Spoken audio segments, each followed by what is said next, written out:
Lifting into cloud and clearing. Some decent sunny spells then for parts of the Midlands, eastern and southeastern England. Further west, the cloud builds, rain moves in, and it turns very windy in northwest Scotland. Woo! A chilly start will give way to a lovely, warm afternoon. Boxed heat pumps, sponsors of weather on GB News. There's only good luck. Join me, Camilla Tominey, for a frank and honest discussion with those in power that cuts through the spin and gets to the heart of the issues shaping our nation. You haven't confirmed that you want to stand as leader, but you haven't ruled it out either. This report basically says that he's not fit to stand trial. Is he indecisive? Incompetent? I deliver the dose of reality Westminster needs. That's the Camilla Tominey Show at 9:30 every Sunday on GB News, the People's Channel, Britain's news channel. Welcome to State of the Nation, daily plunge into the stories shaping our country. I'm Jacob Rees-Mogg, and Monday to Thursday we bring you the insights, the facts, the truth about how our country is being governed. Because what happens in Downing Street matters down your street. Tune in to State of the Nation every Monday to Thursday, 8 to 9 o'clock. Only on GB News, the People's Channel, Britain's news channel. Why go out on a Friday night when Friday night comes straight to your home? Talking about? Join me and my A-team of top pundits. Chemistry tonight is electric. As we tackle the big stories of the day with wit, insight and fearless energy. Man of the people. It's all vibe. Just a filing cabinet on wheels with a tie on. So, order in Friday Night Live with me, Mark Dolan, every Friday at 8, only on GB News, the People's Channel, Britain's news channel. Hi there, I'm Michelle Dewberry and I'm going to take a second to tell you all about my show, Dubes & Co. We start off with the issues of the day. We then bring in both sides of the argument. We get rid of the disrespect. And then you throw me into the mix. And trust me, I'll tell it exactly how it is. And then, of course, the magic ingredient, you at home. We mix it all together and what have we got, in my opinion, the best debate show in town. Monday to Friday, 6 till 7 on GB News, Britain's news channel.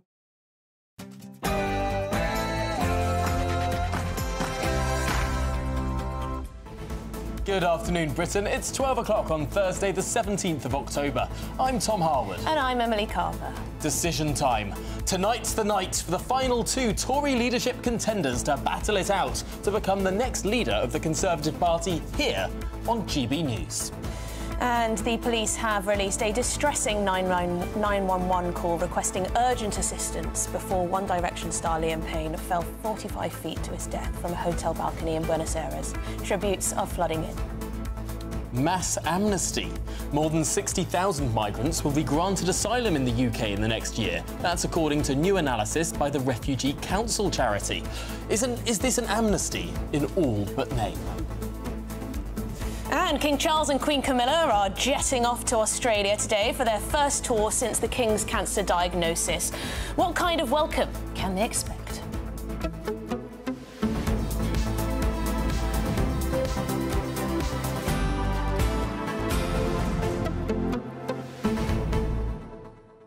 $60,000 approvals. That's 60,000 people who travelled to the UK illegally. Yes, not irregularly, illegally under the terms of the Nationality and Borders Act, will likely now be granted asylum in the next 12 months. I mean, it's a pretty staggering number. Yes, and this is just the analysis by the Refugee Council charity. It could be much more. We know that approximately 120,000 people are in the system waiting who have come here illegally by a dinghy or other means.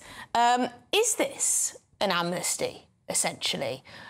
The government will say, no, they're just dealing with the backlog much quicker than the Conservative government ever did. We're getting through those claims. This is what's needed to end the use of hotels.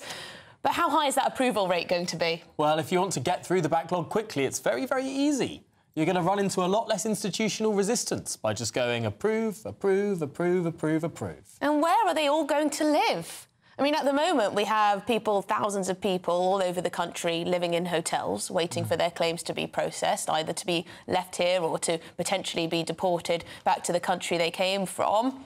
So is it going to be social housing? Is it going to be in the private rental sector? We know it takes rather a long time for people who arrive here as refugees and gain refugee status to, you know, find work. Well, this is the point. If you come here as on a work visa, you've got no recourse to public funds. In fact, you have to pay your own way. You even have to pay a surcharge to use the NHS. Yeah. Whereas if you come here as a refugee, even if some might say that you came as an economic migrant, if your status is as a refugee, you get your housing paid for. You get all of these benefits. You jump to the front of the housing waiting lists. It does strike me, and I know this might be a little bit controversial, it does strike me that quite a few of the people who are coming across, who are granted refugee status, would not be deemed to be refugees by other countries. Perhaps they don't even think of themselves as refugees. They just want a better life. Nothing wrong with wanting a better life. But my goodness me, the structures of this country mean that if you do it by that route, you get given so many things paid for by the taxpayer. You raise a good point. I mean, the acceptance rate is far lower in countries like France and Germany. Why is that? Why is that? Anyway, get in touch, gbnews.com/YourSaver. Let's get to the news headlines with Sam.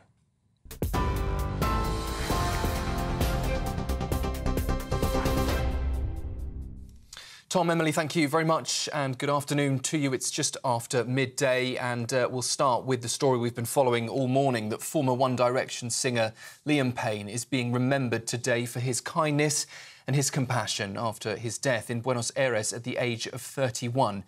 The Trussell Trust, just one of the charities paying tribute today, which he supported for 4 years, has praised the 31-year-old for helping to fund over 360,000 meals for those in need. Meanwhile, the X Factor, where he rose to fame, has shared a tribute saying he will leave a lasting legacy on the music industry. Auditions for Britain's Got Talent have also been postponed following his death. The show's judge, Simon Cowell, worked with Liam on Series 7 of the X Factor in 2010, launching One Direction's success. Thousands of UK troops are being put on standby to deploy us to Estonia's border with Russia, part of a crucial new agreement being signed today by Defence Secretary John Healey.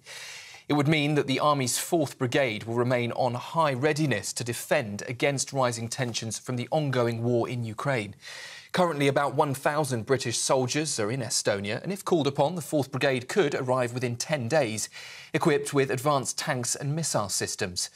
Well, as NATO ministers gather in Brussels this afternoon, the defences in the face of escalating global threats. The UK's unshakable commitment to NATO could never be more important.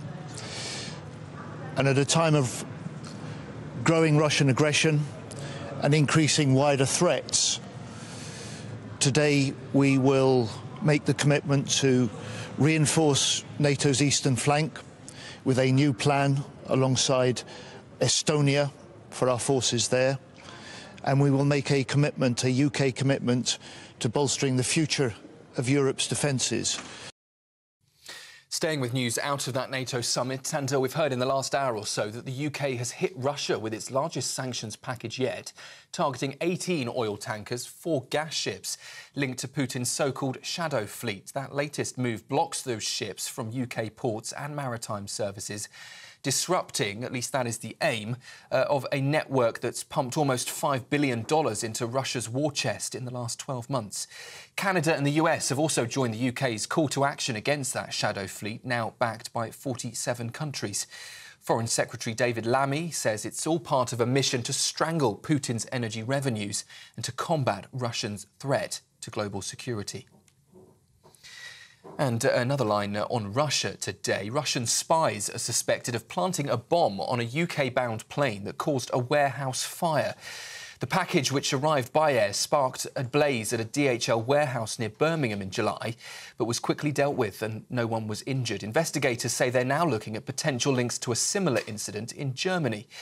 It comes after MI5's boss warned of continued Russian aggression, including sabotage and arson, targeting the UK.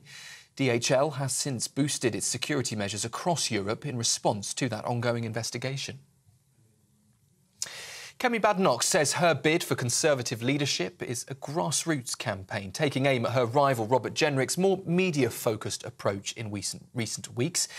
As the two contenders compete to replace Rishi Sunak, the Shadow Housing Secretary says the Tories need to regain voters they lost to Reform and the Liberal Democrats.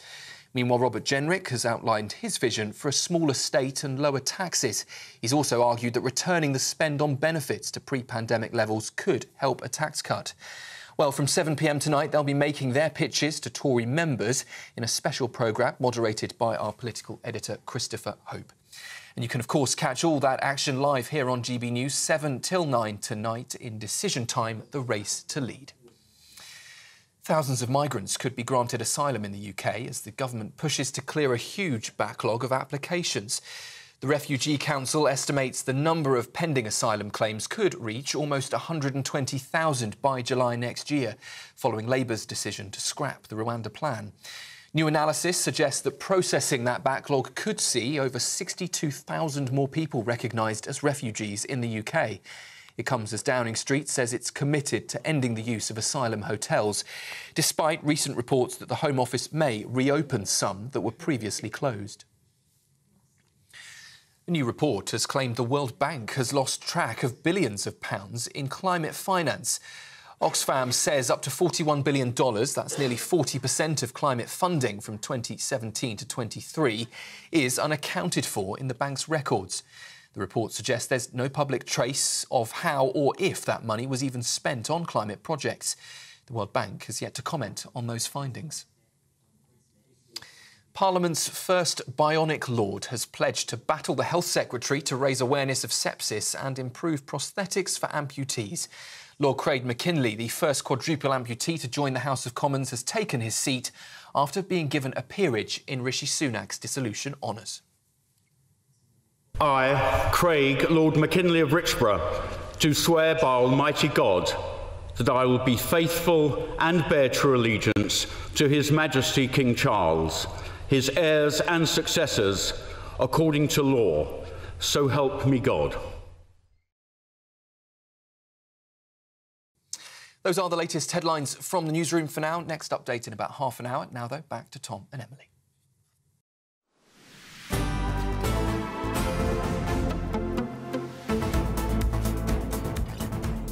Good afternoon, Britain. It's 9 minutes past midday, and tonight's the night. Robert Jenrick and Kemi Badenoch are set to face off in the first televised Tory leadership event, yes, this very evening at 7 p.m. And the man hosting that event joins us now. Yes, our political editor, Christopher Hope, joins us now. Chris, gearing up for tonight, of course, you'll be doing your preparations to make sure you ask those killer questions that we need to know the answers to. Christopher, what exactly is going to happen tonight, then? Hi, Tom. Hi, Emily. Yeah, that's right. I'm in the venue. We're hosting this event tonight at GB News. Probably, maybe, the only leaders' event before voting closes on the 2nd of November. You hear banging behind me as the team erect the set for tonight's programme. It's 85 days since the opening of nominations in this attempt to find a successor for Rishi Sunak. 6 candidates, if you remember going back, Priti Patel, Mel Stride, Tom Tugendhat, James Cleverly, but the final 2 are Robert Jenrick and Kemi Badenoch, and they will be before an audience of party members, around 400 or so, tonight, live on GB News, 7 p.m. till 9 p.m. They've had questions submitted to the party that we've got. We've also got questions from GB News viewers and listeners, and we're trying to get people to ask questions today. Email in. The email address is gbviews@gbnews.com. And if viewers or listeners can write the words "decision time" in the subject bar, that would be a great help. And we'll do our best to ask those questions alongside those from members. But I've got a question for you both, Tom and Emily. What will you ask, James? What would you ask Robert Jenrick or Kemi Badenoch? It's a really, really tough set of ideas, but I think one of the biggest issues would be how are you going to make a splash in your first few months in the job? Frankly, most people aren't news junkies. Most people aren't watching television news in daytime, though we wish they would be. Most people won't perhaps know the name of these contenders. How are they going to establish themselves as a national figure? That's a good one. That's a good one. How are they going to establish themselves as a, a figure in this country that everyone knows around the breakfast table? That is a very good one. I wonder for Robert Jenrick how he's going to manage to get the whole parliamentary party on side with this leave the ECHR policy. I mean, that's going to be very tricky for him. Has he had these conversations with people? Will they be on side, or will we see the same Brexit infighting again, but this time over the ECHR? Well, those two are great questions, and some of those areas have already come up in the questions submitted, but please do email in, send in your questions. I'll remind you again, gbviews@gbnews.com, and mark it Decision Time. And the reason why we're calling this programme tonight Decision Time for the final two is because the voting packs were sent out by the party on Tuesday. They are landing today, Thursday, and tomorrow, Friday. And that means that going on previous leadership campaigns I've covered over 2 or 3 decades, most people will be voting this weekend in the Tory party. So this event is the moment to bring together all those thoughts over the past 2.5 months and decide who to back if you're a Tory party member. So it couldn't come at a more apposite time, I think, for the Tory party, and a great time for GB News to be hosting it. Absolutely fantastic stuff, Chris, and great to sort of get the feeling there of setting up a few bangs and wallops in the background. Really brings us into the atmosphere of the venue. Chris Hope, thanks so much for joining us. Yes, the red mood lighting behind Christopher, ready for that battle. Let's do that for all of his hits in the future. Wherever Christopher Hope is, he should bring around these sort of big, upright, sort of red, it just brings a sense of occasion, doesn't it? Hard with these sorts of things to decide what type of questions you're going to ask. Are you going to try and find out more about the people themselves, their personality, what drives them? Are you trying to get specific policy challenges? Are you going to try and get what they're going to do differently from previous leaders? Lots to get into. Yeah, I think we need to see these people under pressure. Yeah. Really under pressure. I mean, that's what this moment is. That's what, frankly, some of the previous leadership elections failed at doing. I mean, Theresa May wasn't properly stress-tested, was she? She never had one of these leadership events that was televised during that leadership contest. That's true, yeah, very interesting. Well, we're going to move on because in news that has devastated music fans across the globe, Liam Payne from the boy band One Direction has sadly died at the age of 31. Payne was pronounced dead on the scene by emergency responders after falling from a third-floor balcony in Buenos Aires. The pop star was a founding member of the band, which sold over 70 million records, won 7 Brit Awards during their 6 years together. Yes, it was his 2008 audition that wowed the judges on the X Factor team and helped earn him a place in One Direction.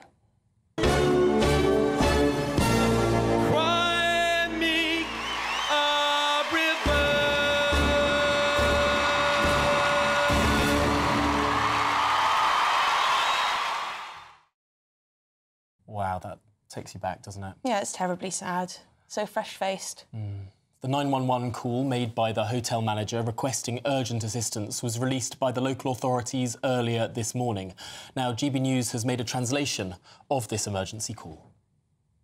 Hello, good afternoon. I just called now, but the line went dead. Calling from the Casa Ser Palmera Hotel, address 6032 Costa Rica. What happened there, sir? We have a guest drunk with drugs and alcohol. When he is conscious, he's breaking everything in the room. Under the effects of alcohol and drugs, did you say, sir? Yes, correct. You told me Costa Rica, sorry, but what number, sir? Costa Rica 6032. That is the Buenos Aires capital, between Alvarado and Kramer, right? Yes. Hotel, you said. What's the hotel called? Casa Ser Palmero, and we need you to send someone urgently because, well, I don't know if the guest's life is in danger. They must be in a room that has a balcony, and, well, we're a little bit worried he'll do something that will put his life at risk. How long has he been there, or is it a residential hotel? No, he's been here for 2 or 3 days. Understood. And you wouldn't know any other information because you can't get into the room, no? No. We'll notify the same medical response service, OK? Yes, and what I ask is that you send someone urgently because, well... Any other information you can give me? Who are you, the manager? I'm head of reception. You'd be in charge at the moment, right? Yes. What's your name, sir? Esteban. OK, this has been notified. Thank you for letting us know. You can hang up now. Are you sending the police or not? The police for the area you're in? Give me a second. Area 14? No, just send the same medical response service. So that was a call that was made very soon before the tragic death of the One Direction star Liam Payne. We're going to speak to former showbiz editor at The Sun, Carl Stroud. Carl, thank you very much indeed. The tributes are, of course, pouring in. 31 years old, no age at all. No, none at all, no. And I think what defines this is the kind of the tragic nature of this, the real kind of human tragedy at the heart of these events overnight. No, really, really tragic, because he burst onto our television screens aged 16. For half his life, he had been in the public eye. You, of course, have reported on so many, particularly young pop stars who battle with that sort of sense of fame, of notoriety. For many, it can be a struggle. It can, and that is the real challenge, isn't it? Kind of navigating your life after such success, being kind of thrust, like you say, as a teenager into this orbit of celebrity so suddenly.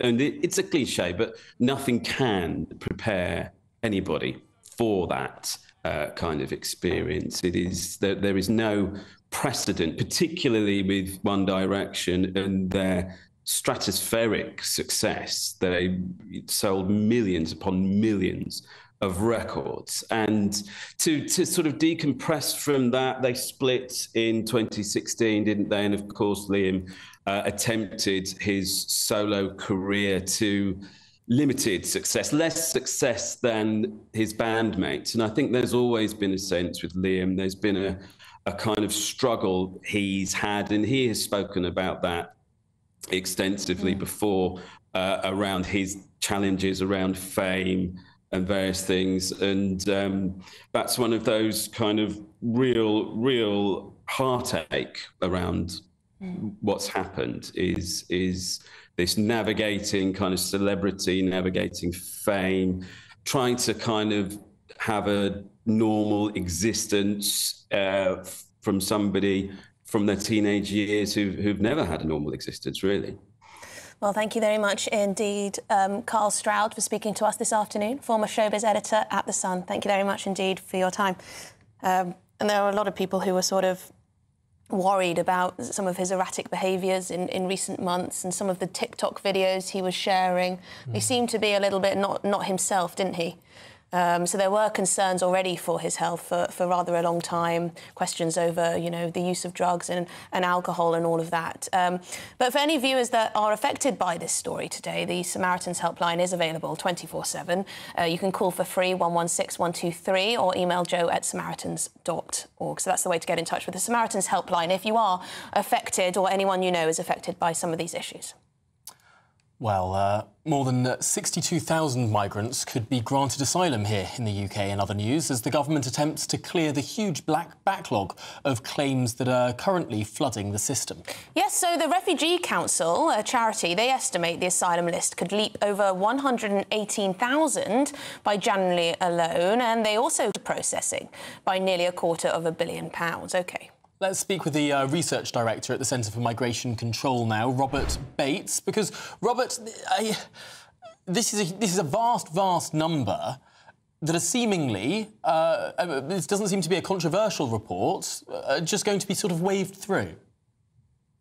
Yeah, so I think we've known for quite a while that Labour's plans to tackle the asylum backlog will ultimately lead to what is effectively an amnesty. I'd actually argue that the 63,000 number is probably a best-case scenario. If you look at what the Refugee Council have assumed when coming to this figure, they've assumed that the grant rate will remain as it was in the first half of this year, which was actually relatively low compared to previously high years that we've seen, although I'd still argue it's far too high on that basis anyway. And as you point out, you know, the costs, the savings that we're meant to see from this, a maximum of £250 million, will be absolutely dwarfed by the huge costs that this will impose on the welfare bill. You know, a lot of these people, as soon as they're given refugee status, become eligible for universal credit. As you said before, they become eligible for all kinds of support. And there's also then, of course, the issue of housing. Where are we going to put these people? And I think the pressures there on local authorities will only be mounting as well. And it's a case of, you know, it's all very well and good claiming that you've cleared the backlog, but at what cost and at what price have you actually done so?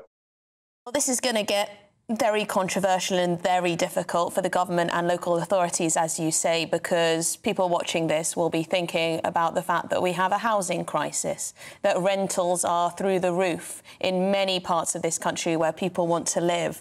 There just aren't the resources available, whether it's education, the health service, housing, anything else, really. We're heading towards a budget that's going to hammer a lot of people. And we're wondering, where are these resources coming from and who's going to be prioritised? Well, that's it, isn't it? You know, we heard yesterday that there's apparently a £40 billion black hole now rather than the £22 billion, but yet Labour Party seem to be very happy to proceed down this route, despite the inevitable fact that it will impose billions of pounds of cost on us over the next few years. But what it allows them to do is it allows them to hide the problem. It allows them to conceal the problem within a wider welfare bill, whilst at the same time claiming that they are tackling the archaic and chaotic asylum system that they inherited from the Conservatives. The real point that we need to emphasise as well here is, what message does this send to those in Europe at the moment, those illegal migrants that are breaking into Europe and are, you know, increasingly seeing the countries that they might be in at the moment taking a harder line on asylum seekers? If we're effectively saying to them, look, come over here and you've got a very, very strong chance of having your asylum application accepted. And I think we need to really, really consider about where we're going to end up as a country if we don't have a deterrent in the coming years. Robert Bates, thank you so much for joining us, Research Director at the Centre for Migration Control. I just think it is very typically British how we have a whole bunch of labour shortages across the UK. Lots of people come to the country, but because of the way we classify them, instead of migrants as refugees, it's suddenly social housing, it's suddenly universal credit that then is put upon these people rather than a more normal relationship with the labour market. Absolutely. Well, thank you very much indeed, Robert Bates, Research Director at the Centre for Migration. Good to speak to you this afternoon. And there's also the issue of Angela Rayner, of course. There's this proposal to sort of have a scatter approach around the country. So no local authorities are overwhelmed because you scatter, which sounds OK in practice and sensible, but is that where the jobs are? Is that where the resources are? Is that where the housing is? Is that where the infrastructure is? And can the central government have this much control over the lives of people? No, people can move. Time and time again in history, what you've seen is particularly left-wing administrations say, right, we want you to go here and stay here. Guess what? People don't stay where the government tells them to go. People want to move. Yeah. Are you going to start building walls? I don't suppose so. This is Good Afternoon Britain on GB News. Now, in just a moment, we're going to be speaking about Oxfam's recent revelations that apparently $41 billion worth of funding for climate projects has just gone missing. Nowhere to be found. No record.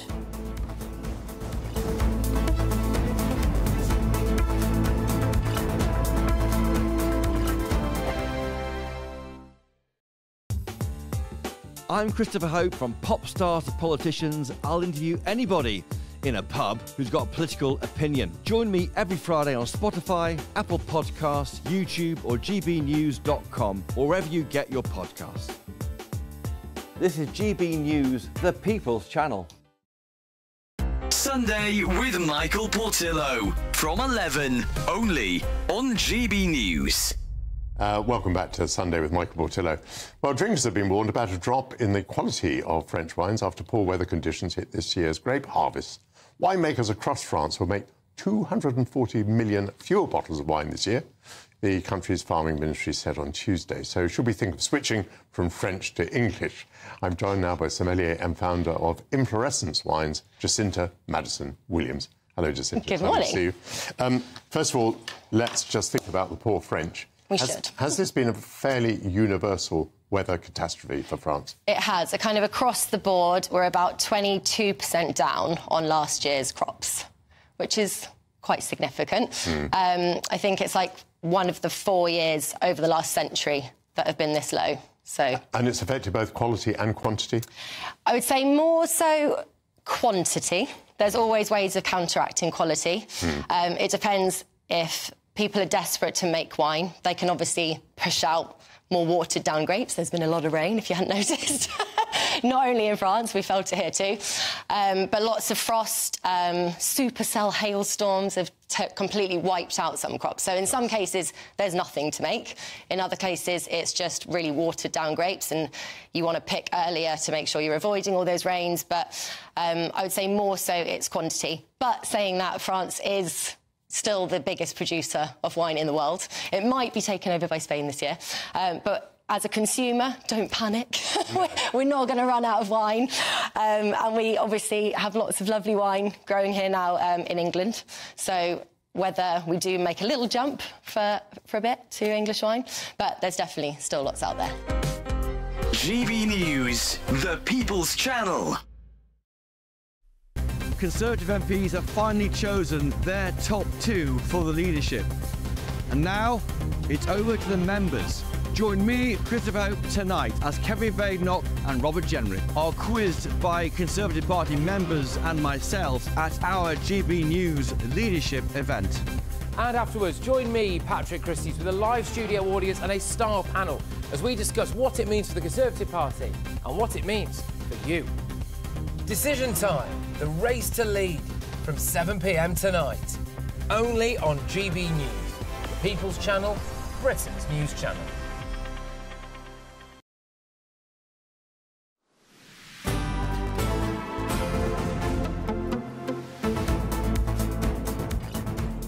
Good afternoon, Britain. It's 28 minutes past midday, and a new report claims that the World Bank has lost track of billions of dollars in climate finance. Yes, so Oxfam, the charity, claims that nearly 40% of all climate funds, now that totals up to $41 billion, is now completely unaccounted for. It's vanished. Where is it? The report also shows that there's no clear record showing where this money went or how it was used. Goodness me. The World Bank are yet to comment on this development. OK, well, joining us now is the director of the Climate Media Coalition, Donncha McCarthy. Donncha, thank you very much indeed for joining us. I think a lot of people will be quite shocked to read that up to $41 billion worth of this money is we've just lost it.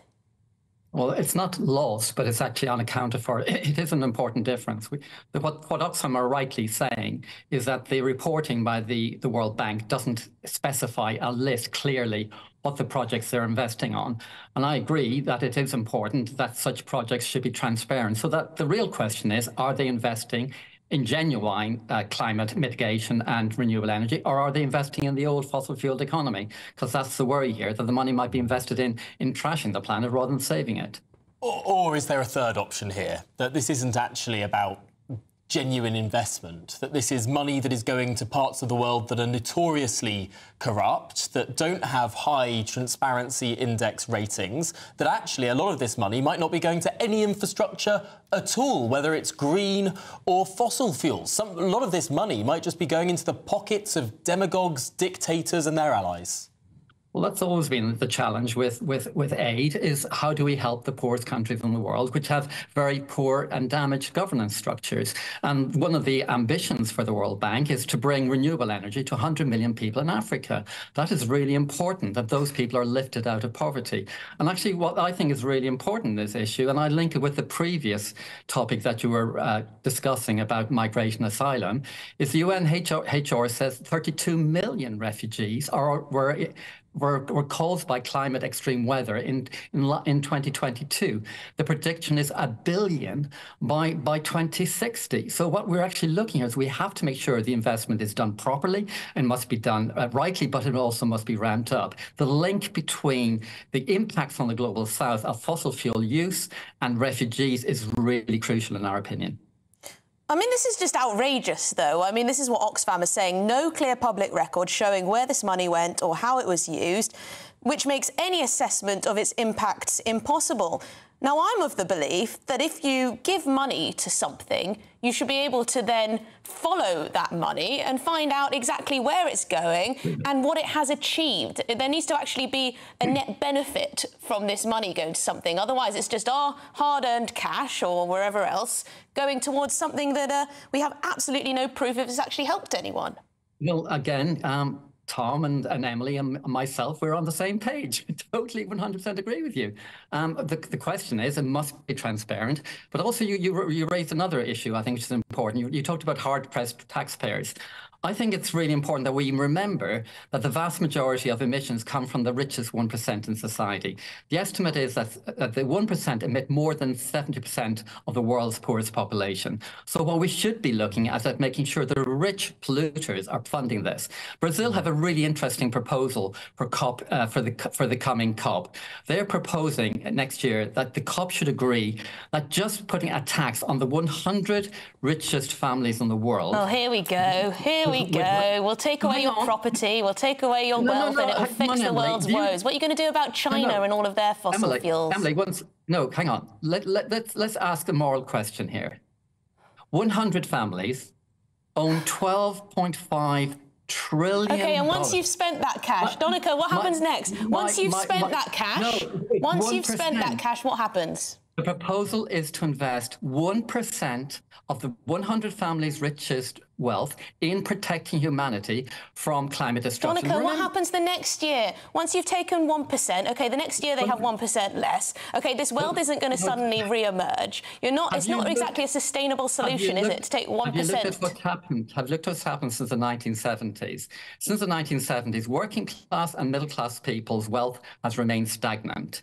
The top 1% wealth has soared, and all we're saying is for them to invest a fair proportion to protect us, because the impact on poor people in Britain is disastrous. I think you're measuring share rather than absolute terms there, because of course since the 1970s the number of people who have what we would define as good standards of living has soared in this country. I mean, the percentage of people, or in this world I should say, the percentage of people living on less than $1 a day has gone down from around 80% to less than 10%. I mean, it's been miraculous what's happened in the last 30 or 40 years. The question here is, if you accept the climate science from the oil companies, which predicted that we would be damaging the climate in the 2020s, if you accept that premise, something has to fund it. And what we're saying is that the 1% tax on the 1% would help fund it rather than poor tax. That wouldn't work, Donica. It wouldn't. It sounds lovely, but it wouldn't work. Donica McCarthy, we'll have to leave it there. We'll argue about this again, I'm sure. I do enjoy talking to you. Donica McCarthy, Director of the Climate Media Coalition. Well, much more to come, much more to discuss on this programme, but we've got to get to the news. We're going to be talking about Keir Starmer's cabinet rebelling against proposed spending cuts after this.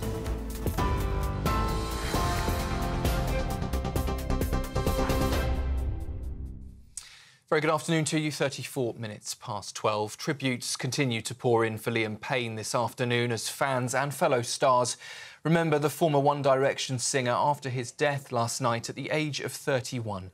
His career soared during his time in One Direction, but in recent years he also spoke openly about his struggles with mental health and addiction, admitting to hitting rock bottom. Social media has been flooded with tributes. You can see some of them there on your screen, with many sharing their memories of his iconic performances and his personal struggles. In other news, thousands of UK troops are being put on standby to deploy to Estonia's border with Russia as part of a crucial new agreement being signed today by the Defence Secretary John Healey. It means the Army's 4th Brigade will remain on high readiness to defend against rising tensions from the ongoing war in Ukraine. Currently, about 1,000 British soldiers are in Estonia, and if called upon, the 4th Brigade could arrive within 10 days, equipped with advanced tanks and missile systems. As NATO ministers are gathering today in Brussels, the Defence Secretary said earlier the new deal will enhance the group's defences in the face of what he described as escalating global threats. Here, thousands of migrants could be granted asylum as the government pushes to clear a huge backlog of applications. The Refugee Council estimates the number of pending asylum claims could reach almost 120,000 by the new year, following Labour's decision to scrap the Rwanda plan. New analysis suggests that processing the backlog could see over 62,000 more people recognised as refugees in the UK. It comes as Downing Street says it's committed to ending the use of asylum hotels, despite reports the Home Office may reopen some that were previously closed. Kemi Badenoch says her bid for Conservative leadership is a grassroots campaign taking aim at her rival Robert Jenrick's more media-focused approach in recent weeks. As the two contenders compete to replace Rishi Sunak, the Shadow Housing Secretary says the Tories need to regain voters they lost in July's election to Reform and the Liberal Democrats. Meanwhile, though, Robert Jenrick has outlined his vision for a smaller state and lower taxes, arguing that returning the spending on benefits to pre-pandemic levels would help a tax cut. From 7 p.m. tonight, they'll be making their pitches to Tory members in a special programme moderated by our political editor, Chris Hope, and you can catch all the action live here on GB News, 7 till 9 o'clock tonight. New weight loss jabs touted as potential boost for Britain's economy by getting people back into work may also help treat alcohol addiction. That's according to researchers in Chicago who found that drugs like Ozempic reduced intoxication rates by 50% in individuals with alcohol use disorder. Experts believe the jabs, which target both appetite and brain function related to addiction, could be a promising new treatment for both alcohol and opioid addiction. That's the latest from the newsroom for now. A full roundup at 1 o'clock. For the very latest GB News direct to your smartphone, sign up to News Alerts by scanning the QR code or go to gbnews.com/alerts.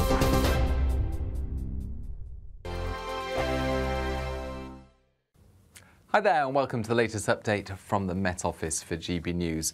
A brighter day today for most of us and fine with that, but some showers are still knocking about, especially across western parts because of an old occluded front that's moving in here. Another weather front's clearing from Shetland and there's still heavy rain continuing here, but that will tend to ease off into the afternoon with some cloud remaining. Otherwise, plenty of sunny spells across the rest of the UK. And the best of any sunshine will be across the northeast of the mainland of Scotland, eastern and southeastern England. Further west, a bit more cloud and some showers, but feeling pleasant enough with light winds and highs in any sunny spells of 17 or 18 Celsius. Then moving through the evening, any showers tend to fade away for a time, although they will continue across western Scotland as the sun goes down, drier towards the east with some late clear spells. And for Northern Ireland as well, plenty of fine weather as we end the afternoon and go into the evening. England and Wales, largely clear and dry, just 1 or 2 remaining showers there for Wales. Temperatures at 6 o'clock, around 13 or 14 Celsius. Then, many places drier for a time overnight and under clear spells, with a lot of moisture on the ground still. Fairly widespread mist and fog will form, particularly across the Midlands, eastern and southern England, and some patchy hill fog further north. Temperatures dipping to the mid to high single figures, but it is going to be a murky start to the day. Some poor visibility could cause some issues on the roads during the morning. That mist and fog slow to clear in places, but by mid-morning I think it will be lifting into cloud and clearing. Some decent sunny spells then for parts of the Midlands, eastern and southeastern England. Further west the cloud builds, rain moves in and it turns very windy in northwest Scotland. The latest GB News travel. Eastbound on the M27, a lane closure whilst emergency repairs take place at Portsmouth at 12, delays to past Wickham at junction 10.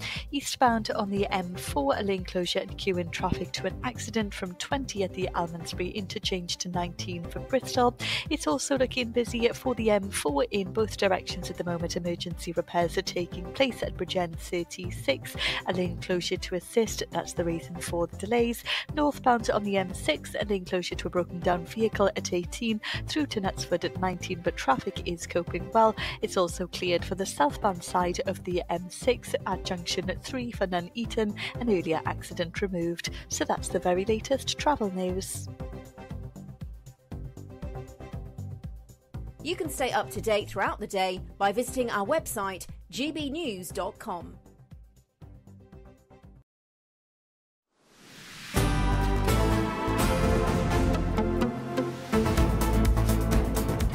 Good afternoon, Britain. It's now 12:41 and Keir Starmer is feeling the pressure today because members of his cabinet are fighting back against cuts to their departmental spending. Yes, letters from senior ministers have been sent to both the Chancellor and, over her head, to the Prime Minister, raising concerns about the future cuts after a number spoke out against measures in Tuesday's Cabinet meeting. Yeah, so has this become a bit of a revolt? Joining us with all the details you need to know is Adam Cherry. Adam, there is a bit of a revolt going on, isn't there? If there are letters going to the Prime Minister rather than just to the Chancellor ahead of this budget, they're getting worried. Are they going to stamp their feet and say, absolutely not, you can't take away my money for my department? Well, funnily enough, I've just been in a briefing with the number 10 spokesperson, so I have a little bit of an update for you on this. So the overall spending envelope, which is the total amount of cash sloshing around for this spending review in the budget, has been sent off to the Office for Budget Responsibility, the OBR. So that is finalised, the total amount.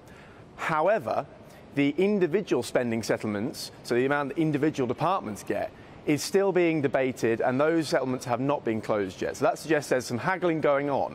But if one department wants a little bit more here, that means another department over there gets a little bit less. So there's clearly some tension there, and as you say, these ministers writing directly to the Prime Minister in the last 24 hours, going over Rachel Reeves' head. The spokesperson was asked about this as well, and as you'd expect, we gave a very sort of political and kind of a non-answer, but he said, you know, discussions are inevitable. Obviously, you would expect ministers to sort of fight for their corner and try and do their best for their department. However, their inheritance is so rough that they have to make these tough decisions. But no return to austerity.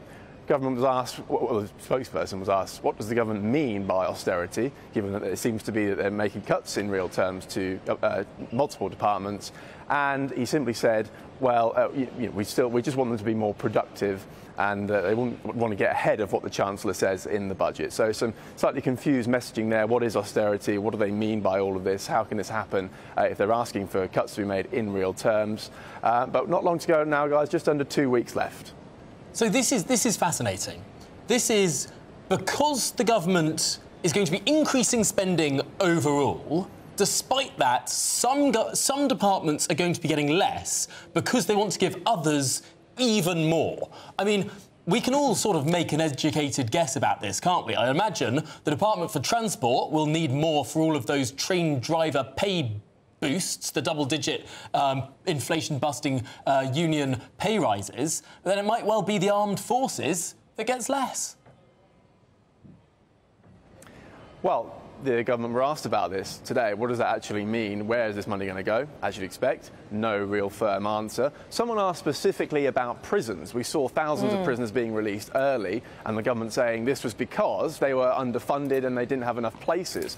So surely you would expect the Ministry of Justice to get a huge cash boost, but they weren't quite willing to say that. And you might think, well, yeah, they're not going to say anything either way. But if you sort of read the runes a little bit, you can hear, excuse me, that they mentioned the NHS as a key area that needs more investment just today in that briefing. So why do they mention that and not mention the Ministry of Justice? Clearly there's going to be, well, as they put it, tough decisions, but as you might say, some controversial ones. As ever, you've got to read between the lines when it comes to these sorts of things. But Adam Cherry, thank you very much indeed for bringing us that from inside number 10. Very interesting. So they've decided on the size of the cake, but they're not sure how big the slices are going to be. Or perhaps Rachel Reeves knows how big she wants the slices to be, but the slices themselves, they're revolting.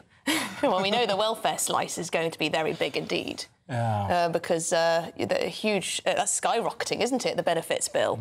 And, of course, pensions as well, public sector pay rises. Prisons, they need some money, don't they? We don't have enough prison spaces, justice system, the armed forces. Are we going to be moving towards that 3%? Looking doubtful. I had a slice of cake on Tuesday. It wasn't revolting at all. It was delicious. What slice of cake was that? A friend's birthday cake. Oh, lucky old you. Very nice, yes. I'm not one for cake myself. But up next, the King and Queen are heading down under. I believe they're on their flight as we speak. This is their latest royal tour. What is their welcome going to be like in Australia? We're hearing quite a lot of this anti-monarchy sentiment. How big is that over there?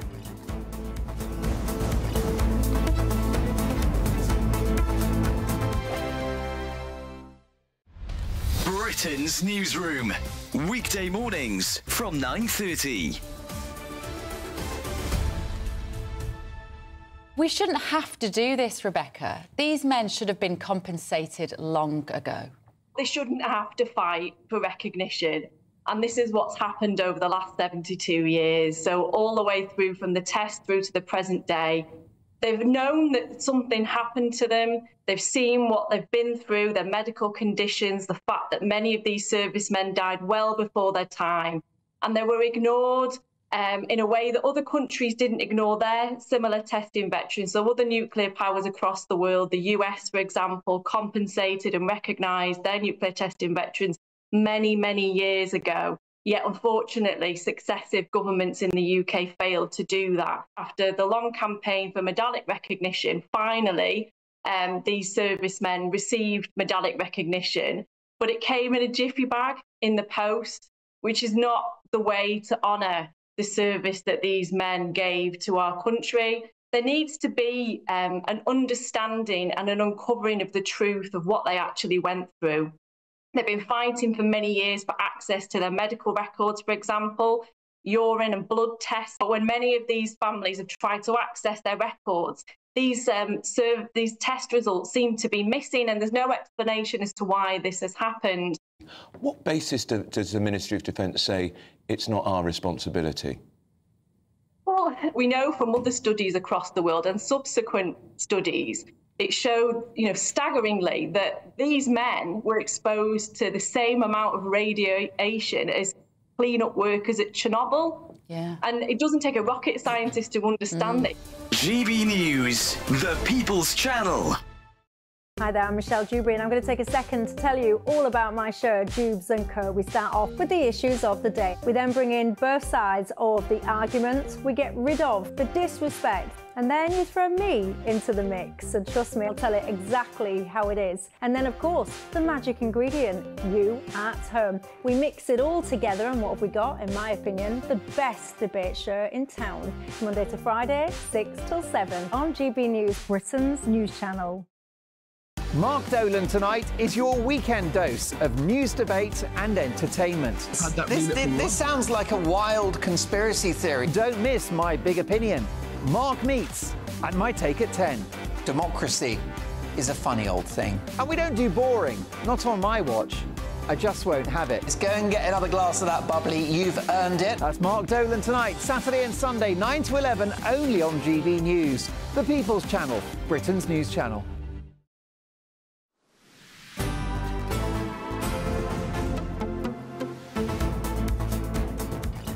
Good afternoon, Britain. Just coming up to 10 minutes to 1, and the King and Queen are leaving the UK today, heading down under for their first Australian tour as reigning monarchs. Yes, but the tour's already been hit with a few snags, actually. Every state leader has declined an invitation to a reception for their majesties. Why on earth would they do such a thing? Well, let's find out from the royal commentator Richard Fitzwilliams. Richard, is there a bit of consternation down under? I mean, is this going to be a bit of a bumpy ride? Well, firstly, it is rather extraordinary. Australia is in a position where King Charles, as we know, is head of state. We also know that he's pausing cancer treatment for the period of his visit to Australia. It would have been longer. It would have been to New Zealand as well, of course, as going to the Commonwealth heads of government. And there's no doubt that this is his 17th visit. He spent some of his schooling most memorably there. He's deeply fond of the country. But the Australians are divided. You're absolutely right. There is tremendous feeling one way or the other on this. And one of the interesting aspects of it is that the Prime Minister, Anthony Albanese, is an avowed Republican. But even a few months ago, he had to get rid of his junior minister he'd appointed specifically for a republic, because it was obvious that Australia needs a referendum. They had one in 1999 where 55 to 45% voted to stay with the monarch, and they lost an Indigenous voice referendum regarding giving the First Nations more say in the Constitution a year ago, and so it's accepted that this isn't going to be put to the people again. On the other hand, Republicans seem very, very unhappy about this, and yes, you're right, the state premiers of the welcome in Canberra, not one is attending. And the extraordinary thing is that the reasons they've given us so mundane. You know, they're canvassing, they're busy, etc. It really is rather odd. How miserable, Richard. I'm just reading in The Guardian. There is an opinion piece here by a woman called Van Badham. She says, King Charles, know this. Australians don't hate the royals. We just wish you'd lose interest in us. It's a bit awkward. Charles and Camilla are expecting us to bring out the bunting. Instead, they'll meet with a wall of lazy republicanism. Is that just The Guardian, or is that actually a majority perspective down under? Well, firstly, I can assure you from the most recent polls, the most recent two polls, actually. The last poll was 45% wanted to keep the monarchy, and 31, I think it was, percent didn't. The previous poll, I think, was 35 to 33% with quite a few undecideds. But here is the important thing. Firstly, that is very much The Guardian, the sort of thing that they would print. But essentially, Australia, if it were to change to a republic, needs a referendum where on the one hand you had a majority of votes cast, and then on the other hand a majority of the 6 states. In 1999, they got neither, and indeed no state voted for a republic. So I'm afraid that Guardian or no Guardian, and there are quite a few who agree in Oz, fair enough, that's their point of view, it isn't possible to see how there's going to be a referendum in the near future that will give them the republic they crave. So why not enjoy a remarkable royal visit? After all, the Sydney Opera House will be lit up, there'll be a review of the fleet, there'll be a variety of cultural and scientific exchanges, and no question at all, a lot of people will rejoice. These are the naysayers are getting so much publicity. Well, yes, that's true.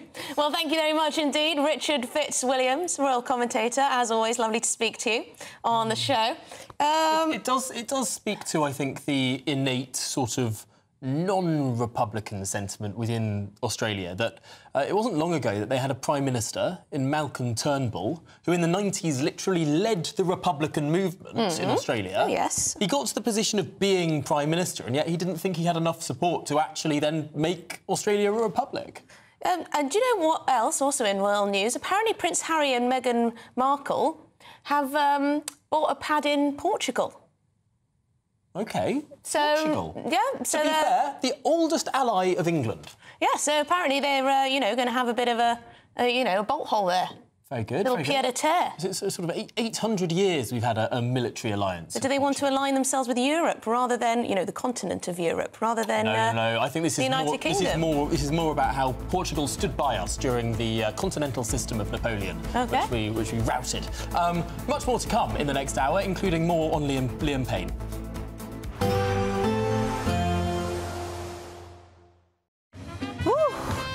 A chilly start will give way to a lovely, warm afternoon. Boxed heat pumps, sponsors of weather on GB News. Hi there and welcome to the latest update from the Met Office for GB News. A brighter day today for most of us, and fine with that, but some showers are still knocking about, especially across western parts because of an old occluded front that's moving in here.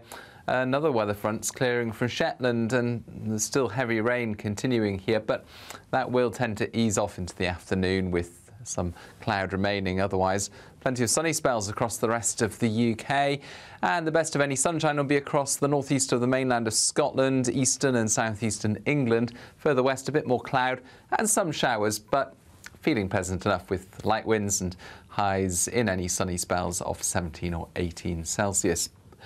Then moving through the evening, any showers tend to fade away for a time, although they will continue across western Scotland as the sun goes down, drier towards the east with some late clear spells. And for Northern Ireland as well, plenty of fine weather as we end the afternoon and go into the evening.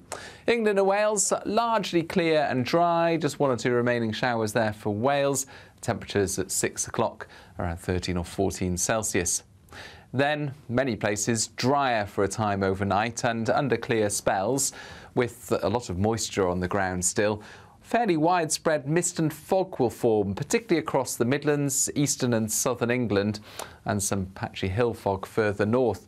Temperatures dipping to the mid to high single figures, but it is going to be a murky start to the day. Some poor visibility could cause some issues on the roads during the morning. That mist and fog slow to clear in places, but by mid-morning, I think it will be lifting into cloud and clearing. Some decent sunny spells then for parts of the Midlands, eastern and southeastern England. Further west, the cloud builds, rain moves in, and it turns very windy in northwest Scotland. We can expect clear skies, leading to a light and warm day ahead. Lovely. Boxed Solar, sponsors of weather on GB News. GB News Breakfast, every day from 6 a.m. You know, is the fact that electric blanket sales going up actually a good thing? This means that people are switched on to the problems that the winter might hold, that they might have some defence against it, or is it a real indictment of a Labour government that they aren't going to be able to, you know, support elderly people in their hour of need? Good morning, by the way. Morning. I think the sale of electric blankets may well be because we've had this cold snap because of the Arctic weather coming in from the north. However, I think it's an absolute reality that, as your clip said, that over 800,000 elderly people who are eligible for the winter fuel allowance, who can get pension credits, are struggling to apply. And so what is absolutely essential at the moment is that all of those older people who are eligible for pension credits do apply and do get what's owed to them. The benefits are owed to them. And that the average that people will get through pension credits is about £78 a week. So that's definitely going to make a massive difference to people who are really struggling. What can organisations like yours do to encourage people to, I guess, educate themselves on technology and make that first step into the digital world, which is very intimidating at times? Absolutely, and that's what we do at Good Things Foundation. So we're a national charity. We work all across the whole of the UK. And in your clip there, you had Links Digital, and they're a member of what we call the National Digital Inclusion Network, which is a network of local charities, small local community organisations, food banks, job centres, old people's clubs. So anyone, any organisation at that local level. GB News, the People's Channel.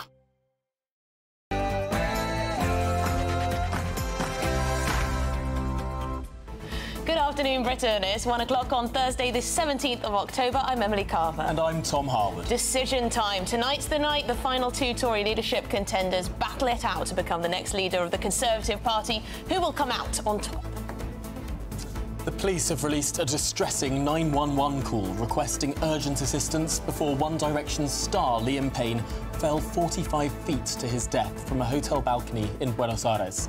Tributes are now flooding in. And mass amnesty. More than 60,000 migrants will be granted asylum in the UK in the next year. That's according to new analysis by the Refugee Council charity. Is this an amnesty? In all but name. And King Charles and Queen Camilla are jetting off to Australia today for their first tour since the King's cancer diagnosis. But what kind of welcome can they expect?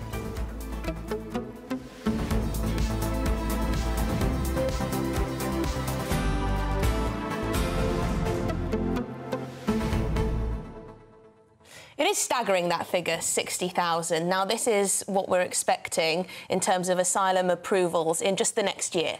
So the government have said, and they'll say it again, we came into the job, huge backlog to clear up. Rwanda wasn't going to work, neither ethical nor feasible, too expensive. So what we're going to do, we're going to get more people in the Home Office signing off on these claims, processing them. It's just going to be as stringent as before. No, you know, quick corners taken, no cutting of corners.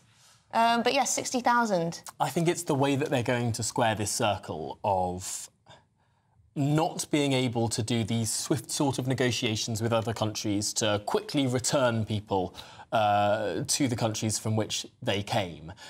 In the cases where they can't return people, because there's no safe third country, like Rwanda, to extradite people who it's tricky to get them back to their original country, is it just going to be a sort of rubber stamping exercise? I think a lot of people, looking at just the sheer numbers involved, find it hard to see how it could be anything else. I mean, that's the fear, isn't it? A lot of people who arrive here by illegal means don't have documentation. It's hard to find out very much about the people who cross over unless they have that.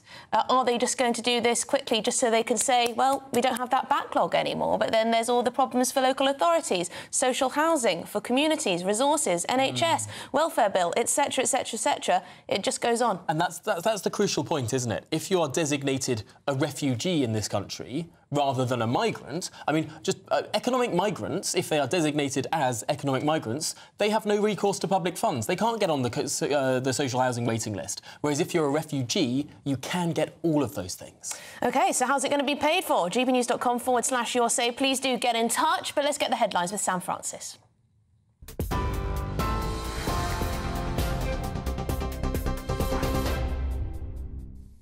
Tom, Emily, thank you very much. Just coming up to 4 minutes past 1. The top story this hour, former One Direction singer Liam Payne is being remembered for his kindness and his compassion after his death in Buenos Aires at the age of 31. The Trussell Trust, which he supported for 4 years, has praised the 31-year-old for helping to fund over 360,000 meals for those in need during the pandemic. Meanwhile, the X Factor is among those who are also paying tribute on social media, saying he will leave a lasting legacy on the music industry. And Dermot O'Leary, who hosted that show, added that Liam was central to One Direction's success and had, he said, an unbelievable and soulful voice. Well, next to some breaking news from our Home and Security correspondent Mark White. North Korea is believed to be sending its troops to enter the war against Ukraine. In the last few minutes, the Ukrainian president has been speaking at a NATO leaders' summit. Let's bring Mark in now. Mark, what more have we heard from Volodymyr Zelensky about the reports that North Korean troops are supporting Russia's war efforts? Well, Sam, a significant development. Volodymyr Zelensky is in Brussels because he is meeting with NATO and European leaders to present his victory plan, his blueprint for winning the war against Russia in Ukraine. But he is also telling them that Ukrainian intelligence has information now that up to 10,000 North Korean troops are preparing to enter the war to fight on behalf of Russia in Ukraine. And in fact, he said that his intelligence services have established that a number of North Korean troops are already in parts of occupied Ukraine. And clearly, if North Korea does enter this war, it would be a significant escalation. So far, NATO have not put troops on the ground. They have supplied Ukraine with many weapons systems, but have not gone as far as putting NATO troops on the ground. If North Korea enters the war on behalf of Russia, then all bets are off. Mark, thank you for now. Mark White, our Home and Security editor. Plenty more on that later this hour with Mark. Well, staying with news regarding Russia, and Russian spies are suspected of planting a bomb on UK-bound planes that caused a warehouse fire. The package, which arrived by air, sparked a blaze at a DHL warehouse near Birmingham in July, but was quickly dealt with. No one was injured. Investigators say they're now looking at potential links to a similar incident in Germany. It comes after MI5's boss warned of a continued Russian aggression, including sabotage and arson targeting the UK. DHL has since boosted its security measures across Europe in response to that ongoing investigation. And some other breaking news into us this hour. Another body, a second body, has been discovered following a large explosion in Newcastle yesterday, where a 7-year-old boy also tragically lost his life. The body, believed to be a man in his 30s, was located in the debris by emergency crews. Drone footage you can see here shows the wreckage after that explosion. Roofs collapsed and debris strewn across the streets. Northumbria police confirmed that 6 others have also been hospitalised. One man is believed to be in a critical but stable condition. The investigation into the cause of that explosion is still ongoing, and police are also urging the public to, at this stage, to refrain from speculation. In other news, thousands of migrants could be granted asylum in the UK as the government pushes to clear a huge backlog of applications. The Refugee Council estimates the number of pending asylum claims could reach almost 120,000 by January, following Labour's decision to scrap the Rwanda plan. New analysis suggests that processing that backlog could see over 62,000 more people recognised as refugees in the UK. It comes as Downing Street says it has committed to ending the use of asylum hotels. That's despite recent reports the Home Office may reopen some that were previously closed.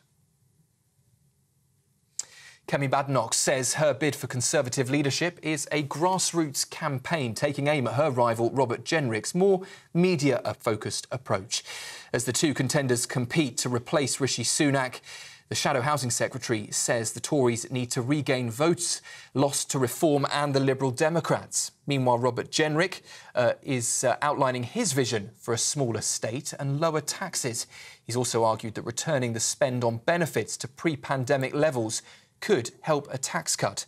Well, from tonight at 7 p.m. here on GB News, the two candidates will be pitching their plans to Tory members in a special programme moderated by our political editor, Christopher Hope.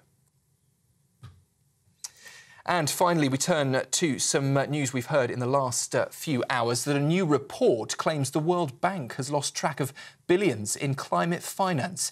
Oxfam says up to $41 billion, nearly 40% of climate funding from 2017 to 2023, is unaccounted for in the bank's records.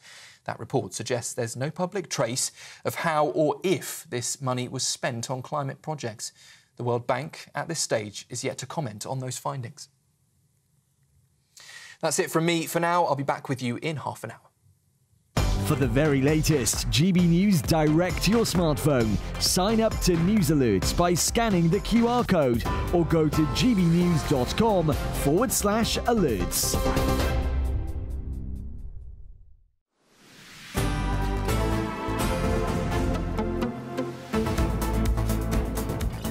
Well, good afternoon, Britain. It's 9 minutes past 1, and today's the day, tonight's the night. Robert Jenrick and Kemi Badenoch are set to face off in the first televised Tory leadership event. It's tonight, it's at 7 o'clock, and the man hosting the event joins us now. Fantastic stuff.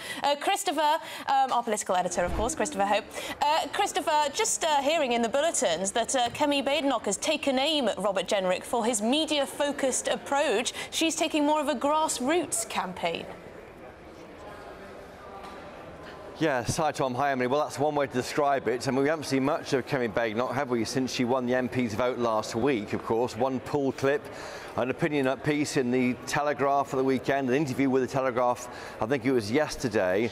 Otherwise, she hasn't been seen at all in public until tonight, when GB News are hosting an event, Decision Time, the race to lead, which will be a face-off, if you like, with members, not together, but with members, an hour each of Q&A from members of the Tory party, 400 or so gathered here at a venue in London, and also questions from GB News viewers and listeners. And I'd love to put it through you to ask those questions. So whether, if listeners or viewers can email what they think we should be asking these two candidates, gbviews@gbnews.com, put the words decision time into the subject bar, and that might generate some more questions to ask. But of course, back to you, Tom and Emily. What would you be asking either of these two candidates?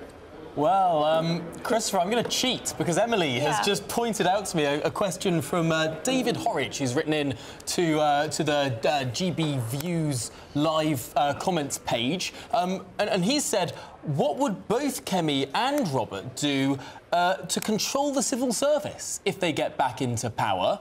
We've heard a lot, of course, about how the civil service sometimes doesn't necessarily... Sometimes there's institutional resistance to the plans of ministers. Great question, Emily. Oh, well, I was going to nick that one too. What could I say? What could I say? What would the first thing they do be if they were to become Prime Minister of this great nation? What would they do? What would their first priority, day one in the job, be?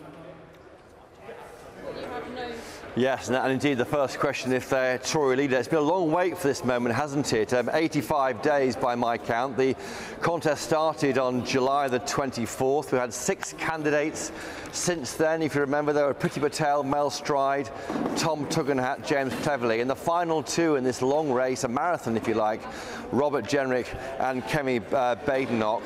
The timing of tonight's event, this leadership event, is so important because the ballot papers were sent out, the ballot packs on how to vote sent out on Tuesday by maybe 150,000, 170,000 Tory members. They're dropping through letterboxes today, tomorrow. Most people who know the party, and I agree with them, expect Tory members, most of them, more than half of them, to vote this weekend. Just vote, get on, next question, move on in their lives. So this debate, this event, is absolutely crucial and could in fact move the dial on who wins. And that's why I hope that anyone listening and watching will tune in. 7 p.m. to 9 p.m. on GB News, and then a full evening of programming after that with my colleague Patrick Christus. Well, we look forward to it, Christopher. We'll see you from 7. I'd also quite like to know what they would pick out as each other's weakness and strength. I always find that quite revealing, whether they're nice or whether they properly stick the boot in. If they pick a so-called strength, it is actually a weakness. It's actually a weakness, It's actually a strength. Well, we're going to turn to the tragic news today that Liam Payne from the boy band One Direction has died at the age of just 31. Payne's death was confirmed by emergency responders after he fell from the 3rd floor of his hotel balcony in Buenos Aires. Yes, the pop star was, of course, a founding member of One Direction. They sold over 70 million records and won 7 Brit Awards during their 6 years together as a band. His 2008 audition wowed the judges on X Factor and helped earn him a place in One Direction.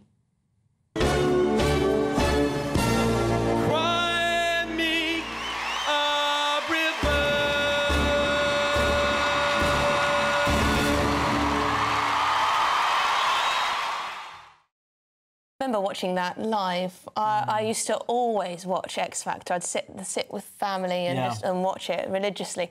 But we've sent our reporter Jack Carson to Wolverhampton today to speak to some of Liam's hometown fans about his passing and somewhat of the legacy he leaves behind. What's your reaction then to Liam Payne passing away? Oh, it's very sad. Very sad. I think it's really upsetting because, like, he was a great person and I love the music, like, the whole band made and everything. It was great. I grew up on the music. It was really sad. It's such a young life, isn't it, taken away from him. Yeah, very sad. I think when when they're young and they go into the business, I think they should have more support than what they have. Yeah. It's inspired me to, like, pursue my dreams and what I'm doing. Well, there you go, some of the views of Wolverhampton. But joining us to discuss this now is foreign correspondent James Gatika Matheson. James, thank you very much indeed for joining us. Tragic news. Do we have a better idea of the sequencing of events? What exactly happened? What do we know?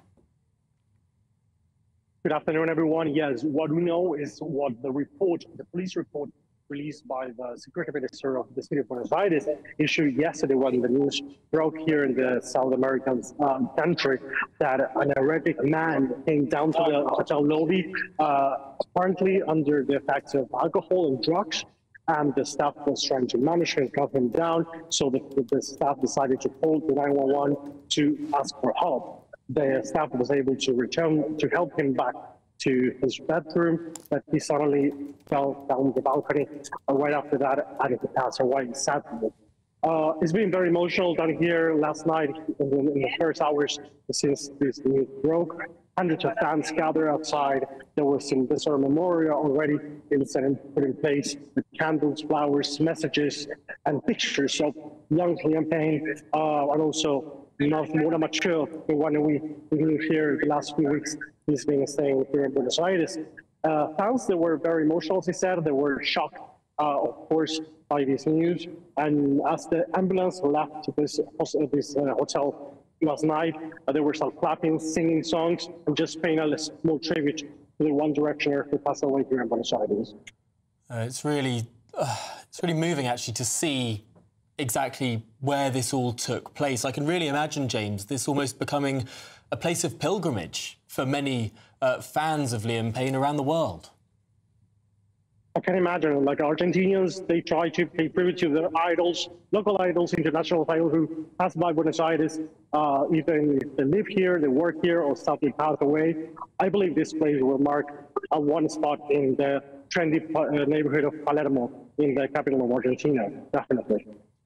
And it just shows how much of a global phenomenon One Direction and Liam Payne was, that wherever he is in the world, people will come out to support him. Just such tragic news. Thank you so much for bringing us that. And right where the incident took place, James Gattaker Matheson, foreign correspondent, thank you very much indeed for your time. I remember when George Michael passed away, there was a memorial up in Highgate Village for I think, for years. People just coming to pay their respects, you know, a little note, some flowers, for what seemed, it may have been well over a year. Yeah. That it was all there for people in North London to come and see and pay their respects. Devastating news. No, whenever I'm in Paris, I think, you know, you can't help but go to that tunnel and see the I think there's a permanent memorial there, isn't there, to Diana? But there are these places around the world where you just they're inexorably associated with the passing of some huge cultural figure. Just so sad to see that from that first audition at X Factor, how fresh-faced he was, and then clearly from reports that we've heard and from friends and sources close to him, just how, you know, fame, it can be very troubling, particularly when you become famous at such a young age. I don't know how these young stars, you know, cope and manage. It must be really, really difficult. Well, for any viewers that are affected or have been impacted by today's story, we'll remind you that the Samaritans helpline is available 24/7. You can call for free 116 123 or email joe@samaritans.org. So there you go, that's how you can get in touch with the Samaritans helpline. Well, in other news now, more than 62,000 migrants could be granted asylum in the UK as the government attempts to clear that enormous backlog of claims that are currently flooding the system. Yes, this comes from the Refugee Council, and they estimate that the asylum list could leap to over 118,000 by January. Well, the council has also claimed that the changes will also help reduce the cost of processing claims by nearly £250 million. I suppose it is a lot cheaper to process claims if you just keep hitting yes. Well, we can now speak with the political strategist, David Moore. David, thank you very much indeed. How's this for a strategy? 60,000 asylum claims approved in a year. Well, thank you for having me on, Tom and Emily. Well, it's absolutely nuts, this notion you can just hire more civil servants and somehow become more efficient without leaving ECHR. It's just absolutely ridiculous. Labour says smash the gangs, but what does that mean? Labour decided to hire more civil servants to deal with the backlog. Yet we all knew when the Border Force went on strike and the army took over, it actually was more efficient despite having fewer soldiers. The point being is Labour do not want to tackle the issue. They've scrapped Rwanda despite the fact countries like Germany that have a centre-left government already planning their own versions of Rwanda, and Denmark and other parts of the European Union too. Labour are just too afraid to offend their NGO friends who have this idea that, you know, foreign courts can rule over us, affect parliamentary sovereignty, and basically tie our hands and see the ridiculous amounts of net migration going on, because it's not sustainable for public services, for housing, especially with last year when you had 1.2 million people enter the country. And yet, David, of course, you're a Conservative councillor. Wouldn't the audience be forgiven for thinking he would say that, wouldn't he? What the Labour Party say is it's your party that, of course, let in all of these people, had them up in hotels, at least processing these claims. They won't be in the hotels anymore. I completely agree. We had 14 years to rectify this. And, you know, the problem is right now is both the last 20 years, this has been an issue. Since Blair got into power, you saw net migration go from the tens of thousands to the hundreds of thousands. And this is why from now on, especially with the Conservative leadership coming up, if the Conservatives to survive, they need someone who wants to leave the ECHR. That is the elephant in the room. And I said before as a Conservative, I said about Rishi's plan, I said you've got to leave ECHR if you're going to have an efficient Rwanda scheme, if you have those planes leaving the runways, or you'll continue to have guerrilla warfare conducted by these foreign courts against us. OK, well, David Moore, thank you very much indeed. Political strategist and Conservative councillor. Great to have you on the show. Well, this is Good Afternoon Britain on GB News. Now, next we're going to be live at the Old Bailey because we're going to hear about the latest developments in the horrific Sarah Sharif murder trial. Stay with us.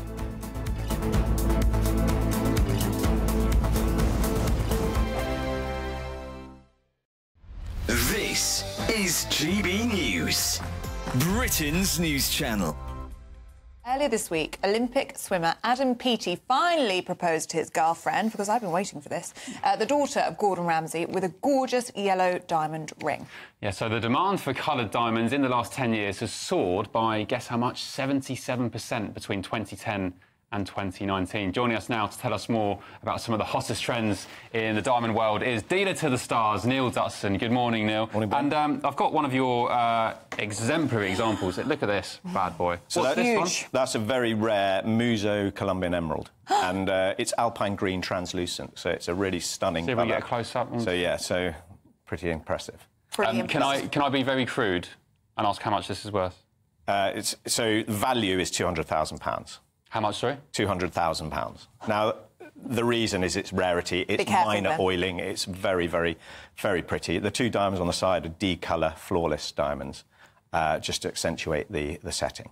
Neil, how did you get into diamonds? I studied diamonds in Antwerp. So Wow. Antwerp used to be the diamond capital of the world, really. Yeah. 85% of the world's diamonds go through Antwerp, or used to. And now Dubai has taken over. And yeah, I just went to a school there. I learnt about diamonds, and I just didn't want to be seen off in the future. Neil, I'm very concerned I'm going to drop 200 grams worth of diamonds into my cup of tea, so can I give that back to you? Absolutely. But I can hold one if you like. Oh, well, I've got Neil. a lovely one here. Thank you. So this is a fancy vivid yellow. It's 8 carats. This is my dream ring, just so you know, for this hand. This would be Is it big amazing. enough? So what would I call this? A yellow? So that's a fancy, natural fancy vivid yellow diamond. Value £300,000. So, Oh, it fits depends like where a you're glove. buying it from. It right? fits like a glove, Neil. Oh. Maybe it's a sign. It's meant to be mine. Definitely a sign, yeah. GB News, the People's Channel. Nightmare commute? Kick it up a gear with GB News Radio. You can listen online and on DAB+ and on the GB News app. We're also on TuneIn and the Radio Player apps. From the school run to rush hour, get revved up with GB News Radio. We are the People's Channel, Britain's news channel. If you want your news to be straight talking... This is a nightmare for the Conservatives again. Down to earth. It's not just Nottingham where this is happening, is it? And most importantly, honest. Hard-working, middle-class taxpayers, they'll get their book thrown at them. Then catch me, Martin Daubney, Monday to Friday, 3 till 6 p.m. on GB News, Britain's news channel. In the GB Newsroom, we bring you the news as it happens. With our team of dedicated journalists across the UK, we're ready to keep you up to date with what's happening every half an hour, every single day. Bulletins here on GB News, the People's Channel, Britain's news channel.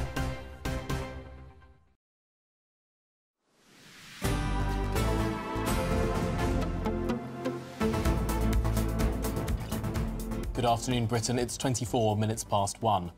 And today marks the 4th day of Sarah Sharif's murder trial, with more evidence being delivered to the jury. Yes, yesterday the court heard how Sarah had suffered 70 injuries across her body in the days leading up to her death. Sarah's father, Irfan Sharif, her stepmother, Bainash Batul, and her uncle, Faisal Malik, all deny murdering the 10-year-old. Well, GB News national reporter Charlie Peters is at the Old Bailey for us with the very latest from the trial. Charlie, what have we learnt today? Tom and Ellie, we heard about that 70 different external and new injuries that were seen on Sarah Sharif's body by the forensic pathologist who carried out the first post-mortem examination on the 10-year-old girl's body. This morning we've been hearing from an osteoarticular pathologist.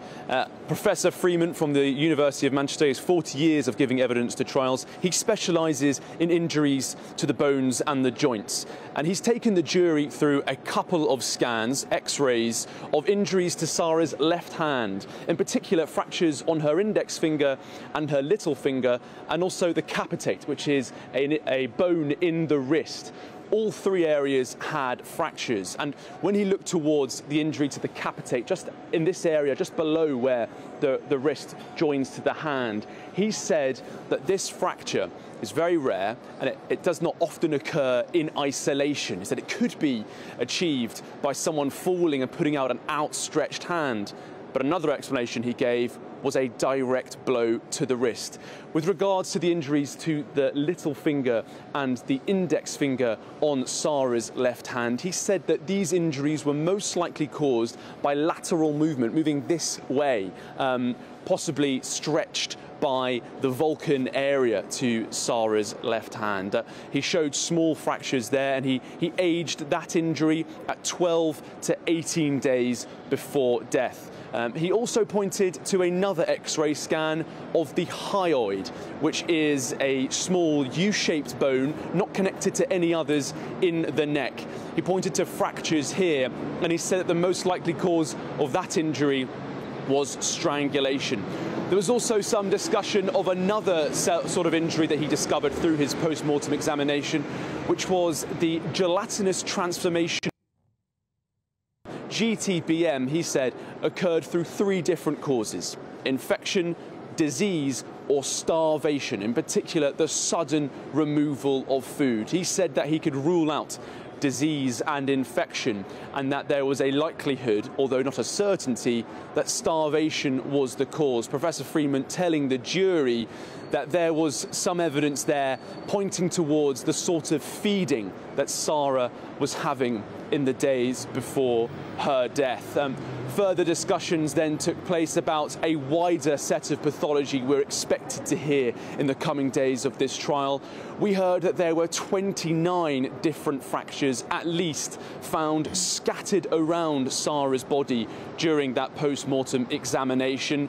He was being cross-examined by Mr. Emlyn Jones-Casey, the lead prosecuting barrister, but at the end, Professor Freeman also was addressed by one of the defence barristers for Bainash Batul, who was the stepmother of Sarah Sharif, who was found dead at an address in Woking last August. Now, that barrister asked whether or not these injuries could have contributed to her death, and the Professor Emeritus at the University of Manchester, Professor Fremont, said that no single blow would have contributed to her death, but it did point to the many injuries that she endured. Those 2 fractures to an index and little finger, the capitate in the wrist, and also the hyoid, that U-shaped small bone appearing in the neck.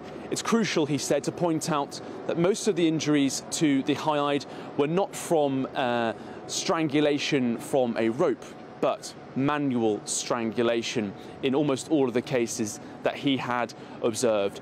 We then heard some discussion from a new witness, an intelligence analyst from Surrey Police, about cell site data, that is, where mobile phones were recorded at separate addresses. All 3 of the mobile phones belonging to the defendants in this case, Irfan Sharif, Sarah's father, Faisal Malik, her uncle, and Bainash Batul, her stepmother, will be assessed as part of this trial. That's what we're expecting in the afternoon at the Old Bailey. All 3 defendants deny murder. Well, thank you very much indeed, Charlie Peters, our national reporter there outside the Old Bailey. I mean, the details coming out of this trial are just, well, not worth thinking about. Thank you very much indeed, Charlie.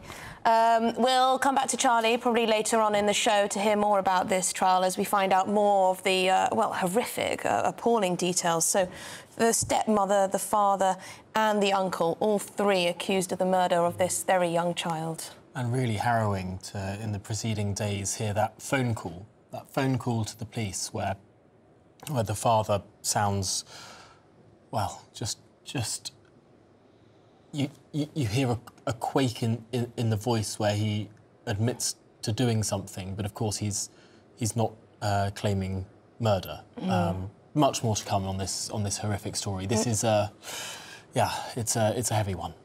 Yes, well, this is Good Afternoon Britain on GB News. Now, we've got lots more coming up on today's show, including how North Korea could now be sending thousands of its own troops to Ukraine to fight on behalf of Russia. That's next.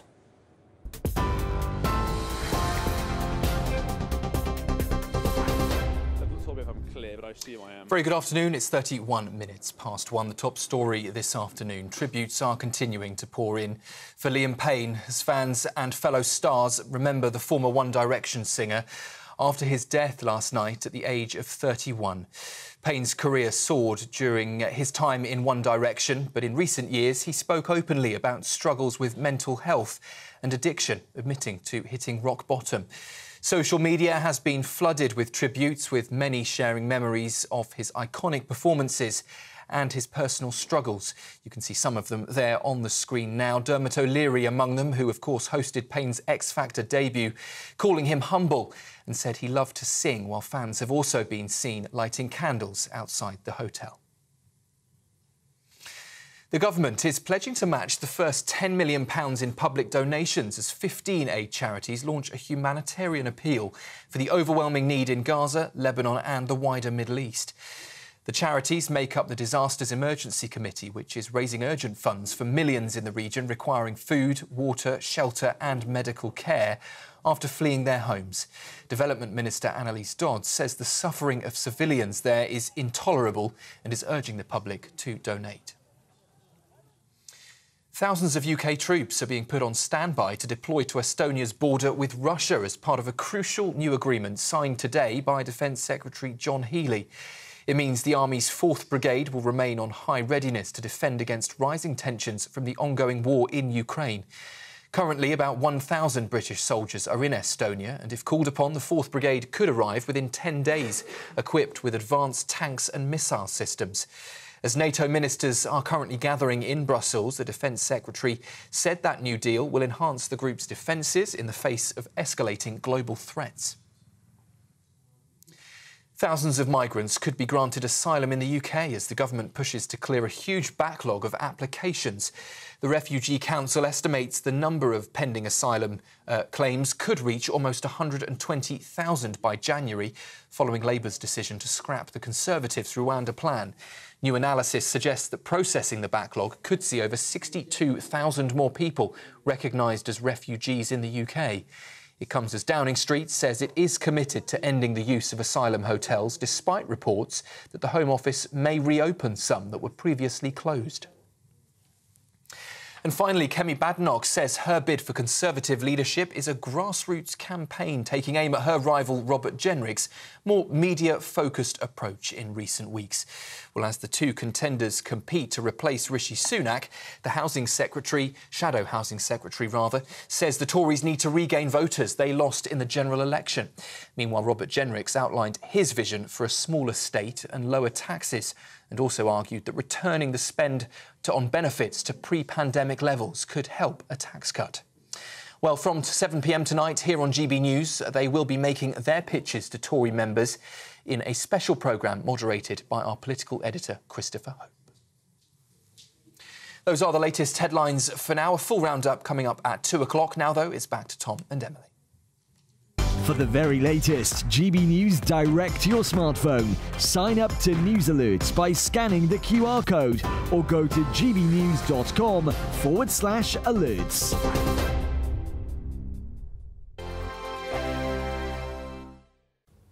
Hi there and welcome to the latest update from the Met Office for GB News. A brighter day today for most of us and fine with that, but some showers are still knocking about, especially across western parts, because of an old occluded front that's moving in here. Another weather front's clearing from Shetland and there's still heavy rain continuing here, but that will tend to ease off into the afternoon with some cloud remaining otherwise. Plenty of sunny spells across the rest of the UK, and the best of any sunshine will be across the northeast of the mainland of Scotland, eastern and southeastern England. Further west, a bit more cloud and some showers, but feeling pleasant enough with light winds and highs in any sunny spells of 17 or 18 Celsius. Then moving through the evening, any showers tend to fade away for a time, although they will continue across western Scotland as the sun goes down, drier towards the east with some late clear spells. And for Northern Ireland as well, plenty of fine weather as we end the afternoon and go into the evening. England and Wales, largely clear and dry, just 1 or 2 remaining showers there for Wales. Temperatures at 6 o'clock, around 13 or 14 Celsius. Then, many places drier for a time overnight and under clear spells, with a lot of moisture on the ground still. fairly widespread mist and fog will form, particularly across the Midlands, eastern and southern England, and some patchy hill fog further north. Temperatures dipping to the mid to high single figures, but it is going to be a murky start to the day. Some poor visibility could cause some issues on the roads during the morning. That mist and fog slow to clear in places, but by mid-morning, I think it will be lifting into cloud and clearing. Some decent sunny spells then for parts of the Midlands, eastern and southeastern England. Further west, the cloud builds, rain moves in, and it turns very windy in northwest Scotland. The latest GB News travel. Good afternoon, I'm Jules Buckley. Flooding affecting many parts of the country still. Let's go to Scotland firstly. Aberdeenshire, the A90 between Crimongate and the A952 closed both ways for flooding, as is the A438 between Willersleigh and Lett in the Herefordshire, and the A49 in Shropshire closed north and south between Craven Arms and Marshbrook, and over the border in Wales in Powys between the Sambor and Caledge roundabout in Coed Dinas and Kilkerwydd, the A490 closed both ways again for flooding. Northbound M6 Samsbury 31 to Longridge 31A, queuing back towards 30 following the earlier shed load. Heading out to Bristol, northbound M32 at Eastville Junction 2 down to one lane for a breakdown, it's slow. And in Portsmouth, eastbound M27, a lane shut around Junction 12, delays for emergency repairs there. You can stay up to date throughout the day by visiting our website gbnews.com.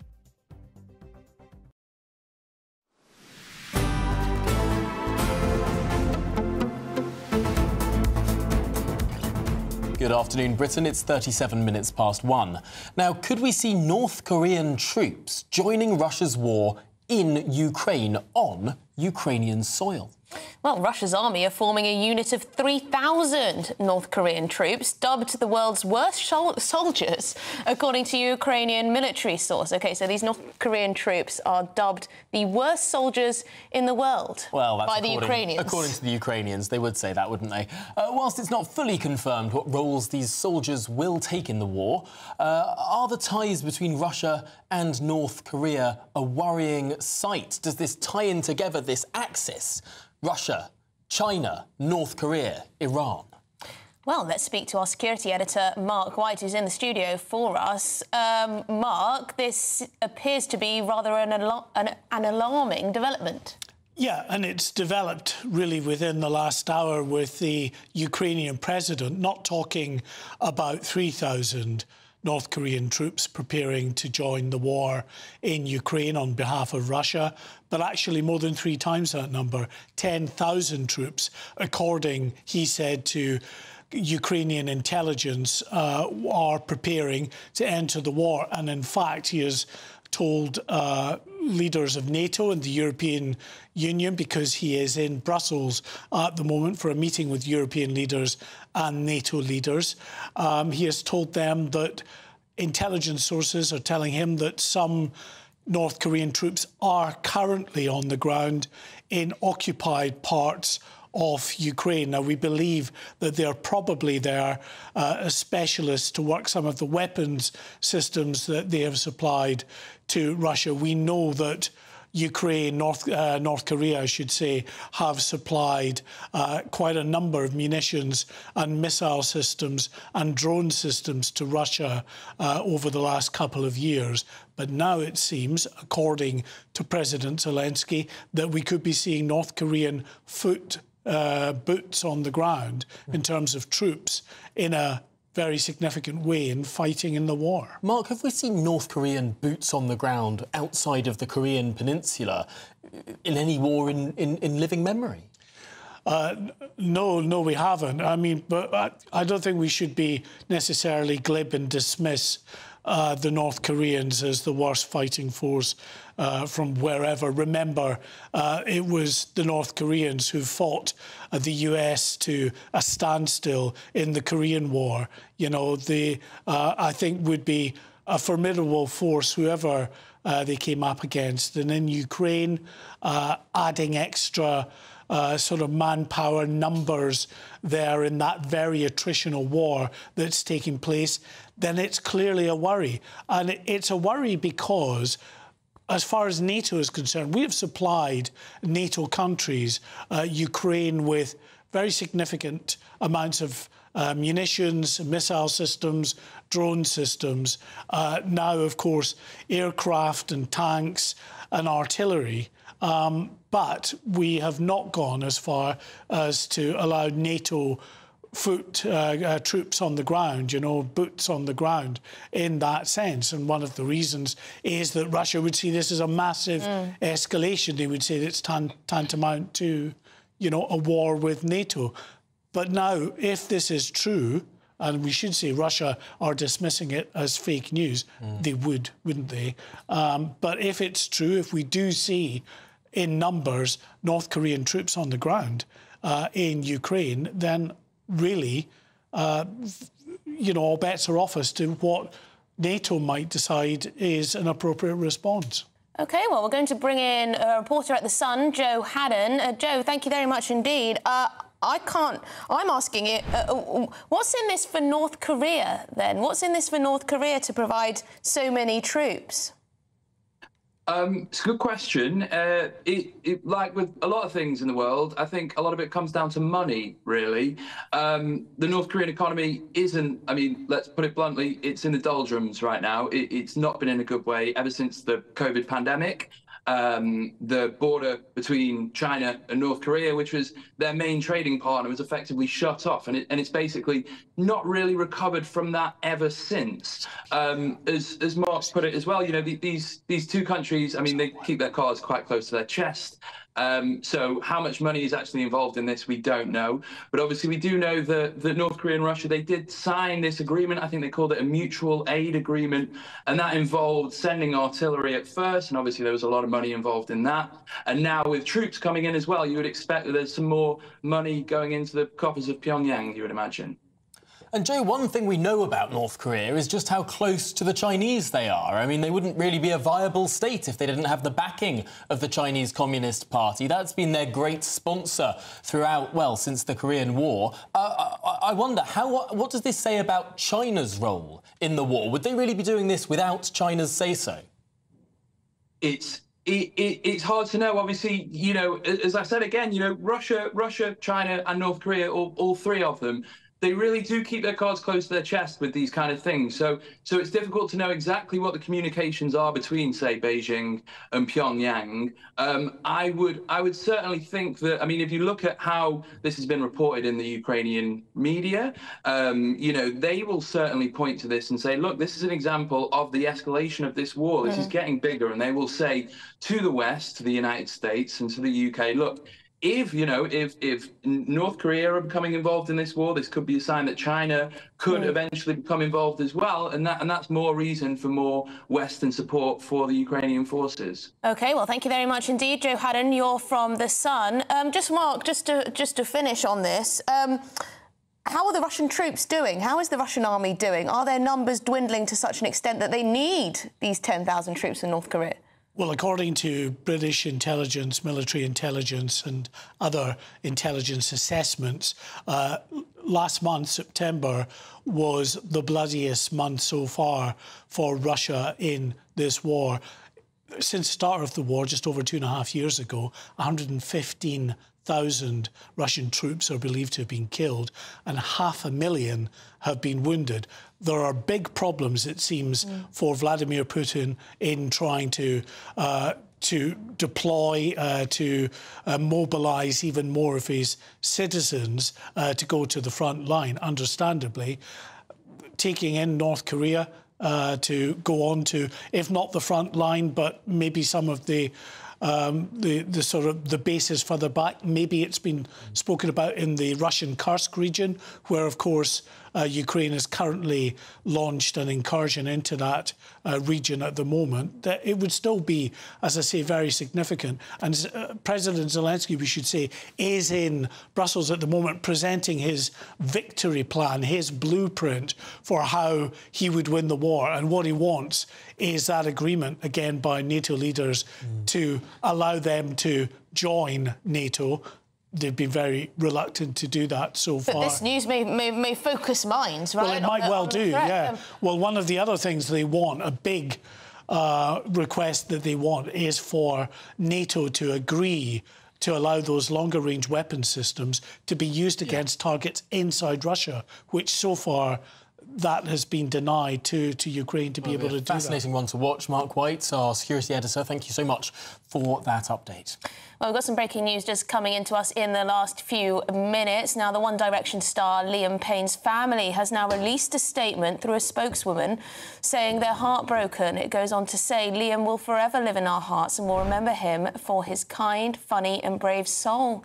They said, we're supporting each other the best we can as a family and ask for privacy and space at this awful time. So there you go, a statement through a spokeswoman from Liam Payne's family there. Well, this is Good Afternoon Britain on GB News. Much more after this short break. Conservative MPs have finally chosen their top 2 for the leadership. And now, it's over to the members. Join me, Christopher Hope, tonight as Kevin Badenoch and Robert Jenrick are quizzed by Conservative Party members and myself at our GB News leadership event. And afterwards, join me, Patrick Christys, with a live studio audience and a star panel as we discuss what it means for the Conservative Party and what it means for you. Decision time, the race to lead, from 7 p.m. tonight. Only on GB News, the People's Channel, Britain's news channel. Britain's newsroom, weekday mornings from 9:30. So I'm one of the lucky ones. I'm going to see your show, Behind the Shoulder Pads, one night only at the Adelphi Theatre, October the 22nd. You're talking about your extraordinary life. Stage, screen, published author, 19 books, TV, most important. Yeah. Is there anyone who's managed to straddle, what, 7, 8 decades in showbiz and still be at the top? Yes. I was thinking about that the other day because somebody said, you know, the last of good. There is a Shirley MacLaine. Sure. She started the same time as me. Right. Sophia Loren. Yeah. She started around the same time. She's not working much, though. It's true, she's not, but she's still out there being, you know, a major icon. And, of course, people like Dick Van Dyke, who's just almost 100. Yeah, he's incredible, you know, isn't he? I'm a mere babe next to him. Yeah, you are. But and I was thinking about, you've written some extraordinary, wicked, waspish diaries, which, of course, you can because you've worked with so many people. Look at the names. Frank Sinatra, Lana Turner, Elizabeth Taylor, Dean Martin, Gregory Peck, Richard Burton, Paul Newman. The list goes on Gene Kelly, and my Gene favourite. Kelly. Was he your favourite? Yes. Why? Because I saw him in a movie when I was a little girl called For Me and My Gal with Judy Garland, and I just fell in love with him. It's such a cute movie. Well, they don't make movies like that anymore. And then I was lucky enough when I first went to Hollywood at age 20 to meet him and literally hang out with him and his friends. And then I put him in a movie with me that I produced. He played my husband in a movie called Sins. And he was wonderful. He was really wonderful. The People's Channel. We're proud to be GB News, the People's Channel. And as you know, we always love to hear your views. Now, there's a new way of getting in touch with us at gbnews.com/your-say. By commenting, you can be part of a live conversation and join our GB News community. You can even talk to me, Bev Turner, or any of the members of the GB News family. Conservative MPs have finally chosen their top 2 for the leadership. And now, it's over to the members. Join me, Christopher Hope, tonight as Kevin Badenoch and Robert Jenrick are quizzed by Conservative Party members and myself at our GB News leadership event. And afterwards, join me, Patrick Christys, with a live studio audience and a star panel as we discuss what it means for the Conservative Party and what it means for you. Decision time, the race to lead, from 7 p.m. tonight. Only on GB News, the People's Channel, Britain's news channel.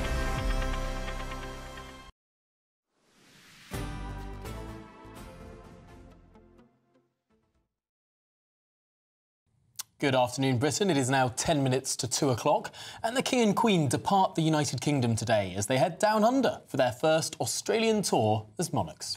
Yes, but the tour's already been hit with a few snags, with every state leader declining an invitation to a reception for their Majesties. Well, GB News royal correspondent Cameron Walker currently on his way down under, and he managed to send us this exclusive report. We want to put our best foot forward and show the King and Queen what we've got. History in the making. The first time a reigning king will step foot on Australia's shores. A royal tour that has been months in the planning. Behind those walls, the royal household have made final preparations for a trip which arguably could be the most important of King Charles's reign so far. His first visit to Australia as the country's head of state. Standing at last on Australian soil. The King's mother, the late Queen Elizabeth, visited Australia 16 times during her long reign. And citizens, according to 9 News correspondent Jessica Millward, had a deeply personal connection with her. It's impossible to overstate the sadness and the outpouring of grief that we saw across Australia when she passed away. And they love Charles. They've grown up watching him. Overwhelmingly, I do feel that the mood will be one of excitement, and we want to put our best foot forward and show the King and Queen what we've got. The King's medical team have allowed him to pause his weekly cycle of cancer treatment while he's away in Australia and Samoa. Although Buckingham Palace declined to comment, it's understood the programme of engagements have been designed in such a way to allow him time to rest and recover, making sure he's on top form for those engagements. A doctor will also be part of his travelling entourage. The trip will see Their Majesties immerse themselves in Australian culture, including a community barbecue and meeting Indigenous communities. But not everyone is happy Their Majesties are coming to Australia, and Republicans are already branding it the farewell tour of Oz, despite referendum plans being put on hold by the government.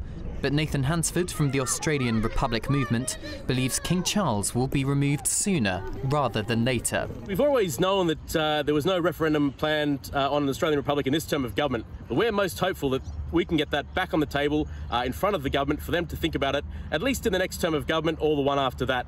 We're certainly not thinking that this is 10 years away. But the Australian Monarchist League questions the alternative to a reigning monarch. I'm simply waiting for the Republicans to produce an idea that really is something more than vague platitudes and appeals to emotional arguments. I don't think anyone will ever really be able to top constitutional monarchy. I'm a monarchist, and that's what I like about our system. Republicans may have dismissed the upcoming visits before the royal flight leaves UK airspace, but it's up to Australian citizens to judge whether King Charles III is a worthy head of state. Cameron Walker, GB News. Well, there you go. The Royals down under. We'll be following every turn of that trip. Let's hope the anti-monarchists, hold off. Hold off from what? Well, from causing too much of a scene. Oh, I see, yeah. No, much more to come here on Good Afternoon Britain, of course. We'll be getting more on the shocking death of the One Direction star Liam Payne, but also some news that's breaking this afternoon about a supporter of Robert Jenrick for the Conservative leadership, Sir Christopher Chope. He's suggested that Kemi Badenoch wouldn't be in such a fit position to be leader because she has young children. Is that an appropriate line of debate? We'll bring you the clip after this. Feminists are not happy.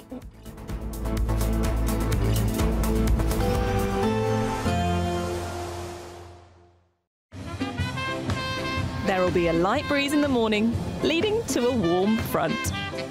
Boxed heat pumps, sponsors of weather on GB News. Hi there and welcome to the latest update from the Met Office for GB News. A brighter day today for most of us and fine with that, but some showers are still knocking about, especially across western parts because of an old occluded front that's moving in here. Another weather front's clearing from Shetland and there's still heavy rain continuing here, but that will tend to ease off into the afternoon with some cloud remaining. Otherwise, plenty of sunny spells across the rest of the UK, and the best of any sunshine will be across the northeast of the mainland of Scotland, eastern and southeastern England. Further west, a bit more cloud and some showers, but feeling pleasant enough with light winds and highs in any sunny spells of 17 or 18 Celsius. Then moving through the evening, any showers tend to fade away for a time, although they will continue across western Scotland as the sun goes down, drier towards the east with some late clear spells. And for Northern Ireland as well, plenty of fine weather as we end the afternoon and go into the evening. England and Wales, largely clear and dry, just 1 or 2 remaining showers there for Wales. Temperatures at 6 o'clock around 13 or 14 Celsius. Then, many places drier for a time overnight and under clear spells. with a lot of moisture on the ground still. Fairly widespread mist and fog will form, particularly across the Midlands, eastern and southern England, and some patchy hill fog further north. Temperatures dipping to the mid to high single figures, but it is going to be a murky start to the day. Some poor visibility could cause some issues on the roads during the morning. That mist and fog slow to clear in places, but by mid-morning I think it will be lifting into cloud and clearing. Some decent sunny spells then for parts of the Midlands, eastern and southeastern England. Further west the cloud builds, rain moves in, and it turns very windy in northwest Scotland. We can expect clear skies, leading to a light and warm day ahead. Lovely. Boxed Solar, sponsors of weather on GB News. There's only luck. Hi there, I'm Michelle Dewberry and I'm going to take a second to tell you all about my show, Dubes & Co. We start off with the issues of the day. We then bring in both sides of the arguments. We get rid of the disrespect. And then you throw me into the mix. And trust me, I'll tell it exactly how it is. And then, of course, the magic ingredient, you at home. We mix it all together and what have we got, in my opinion, the best debate show in town. Monday to Friday, 6 till 7 on GB News, Britain's news channel. Mark Dolan tonight is your weekend dose of news, debate and entertainment.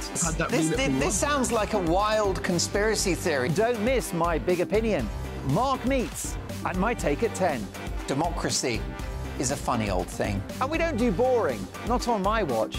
I just won't have it. Let's go and get another glass of that bubbly. You've earned it. That's Mark Dolan tonight, Saturday and Sunday, 9 to 11, only on GB News, the People's Channel, Britain's news channel. It's Patrick Christie's Tonight, and here we do things differently. It's explaining the absolute madness of this, doesn't it? It's explosive. I mean, this is very good. It's lively. 850. Your government sat there, Sean, and it did nothing. It's controversial. And the Middle East has been in turmoil since before I was born. It's everything you need to kickstart your evening. Everyone's had their Weetabix tonight. I love to see it. That's Patrick Christie's Tonight, weeknights from 9 p.m. Only on GB News, the People's Channel, Britain's news channel.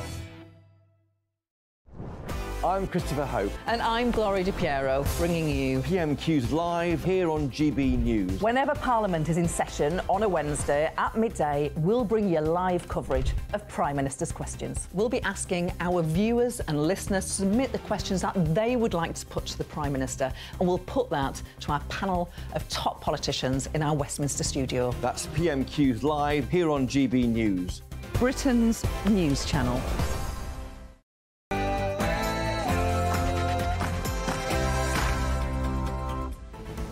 Good afternoon, Britain. It's 2 o'clock on Thursday, the 17th of October. I'm Tom Harwood. And I'm Emily Carver. Decision time. Tonight's the final two Tory leadership contenders battle it out to become the next leader of the Conservative Party right here on GB News. Yes, indeed. And in other news, Liam Payne's family say they are devastated and heartbroken following his tragic death. Celebrities and fans from across the globe have been posting tributes throughout the day as they mourn his loss. We'll have more on this very shortly. Mass amnesty. More than 60,000 migrants will be granted asylum in the UK in the next year. That's according to new analysis from the Refugee Council charity. Is this an amnesty in all but name? And King Charles and Queen Camilla are jetting off as we speak to Australia for their first tour since the King's cancer diagnosis. But what kind of welcome can they expect down under?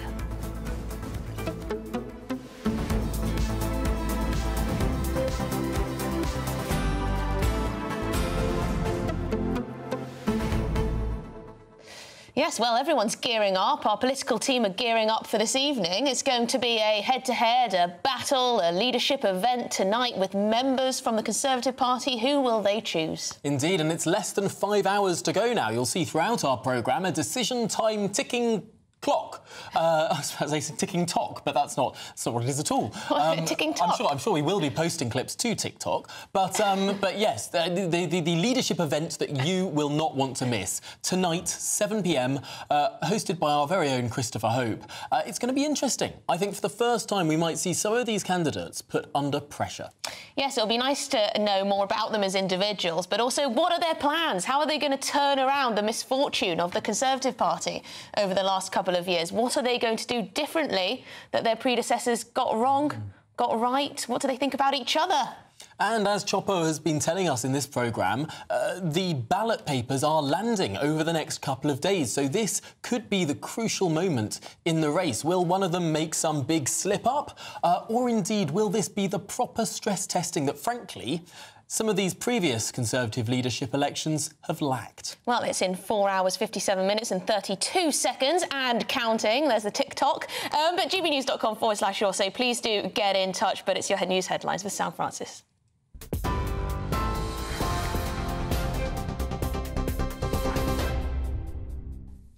Tom, Emily, thank you very much. Just coming up to 3 minutes past 2, and we'll start this hour with a breaking line just coming into us from the Reuters news agency. They are reporting that the Hamas leader, Yahya Sinwar, may have been killed in a strike in Gaza. That's according to the Israeli Defense Forces. They are at this stage reporting that operations in the region killed 3 terrorists, with investigations now ongoing to confirm if indeed one of those killed terrorists is Sinwar, Yahya Sinwar. The IDF have noted at this stage there is no confirmation that he is dead, but they are investigating. They're also saying there are no signs of any hostages in the vicinity of that strike, as their forces continue, they say, to operate with caution in the area. We are expecting further updates to be provided as that situation develops. But at this stage, as I say, we are hearing reports that the Hamas leader, Yahya Sinwar, may have been killed in a strike in Gaza. That is according to the IDF, as they determine whether that is indeed the case. We'll bring you more on that throughout this afternoon as we hear it. Turning back to news here at home, and the family of One Direction star Liam Payne have expressed their heartbreak following his death at the age of 31. In a statement released through a spokeswoman in the last hour or so, his family have remembered Liam as, they say, a kind, a funny and brave soul. Fans have gathered outside the hotel in Buenos Aires where he died. They're lighting candles and have left flowers in an impromptu vigil to pay tribute to the music icon. Liam Payne rose to fame, of course, as part of One Direction, one of the biggest pop groups in the world, before their indefinite hiatus in 2016. Russian spies are suspected of planting a bomb on a UK-bound plane that caused a warehouse fire. That package, which arrived by air, sparked a blaze at a DHL warehouse near Birmingham in July, but was quickly dealt with. No one was injured. Investigators say they're now looking at potential links to a similar incident in Germany. It comes after the MI5 boss warned that continued Russian aggression is causing potential sabotage and arson targeting the UK. DHL have now boosted their security measures across the UK and the rest of Europe in response to that investigation. And some breaking news we brought you in the last hour that a second body has sadly been discovered following a large explosion in Newcastle, where yesterday a 7-year-old boy also tragically lost his life. The body, believed to be a man in his 30s, was located in the debris by emergency crews. You can see here some drone footage showing that wreckage, with roofs collapsed and debris strewn across the streets. The Northumbria Police Force have confirmed that 6 others have also been hospitalised, with one man in a critical but stable condition. And their investigation into the cause of that explosion is ongoing. They're also urging the public to refrain from any speculation. Thousands of migrants could be granted asylum here in the UK as the government's pushing to clear a huge backlog of applications. The Refugee Council estimates the number of pending asylum claims could reach almost 120,000 by January, following Labour's decision to scrap the Conservatives' Rwanda plan. New analysis suggests that processing the backlog could see over 62,000 more people recognised as refugees in the UK. It comes as Downing Street says it's committed to ending the use of asylum hotels, despite reports the Home Office may reopen some that were previously closed. Kemi Badenoch says her bid for Conservative leadership is a grassroots campaign taking aim at her rival Robert Jenrick's more media-focused approach. As the two contenders compete to replace Rishi Sunak, the Shadow Housing Secretary says the Tories need to regain voters that were lost to Reform and the Liberal Democrats. Meanwhile, Robert Jenrick's outlined his vision for a smaller state and lower taxes. He's also argued that returning the spend on benefits to pre-pandemic levels could help a tax cut. Well, from 7 p.m. tonight, here on GB News, they'll be making their pitches to Tory members in a special programme moderated by our political editor, Christopher Hope. Private sector landlords are calling on the Chancellor to give them urgent tax breaks to curb soaring rents and tackle the housing crisis.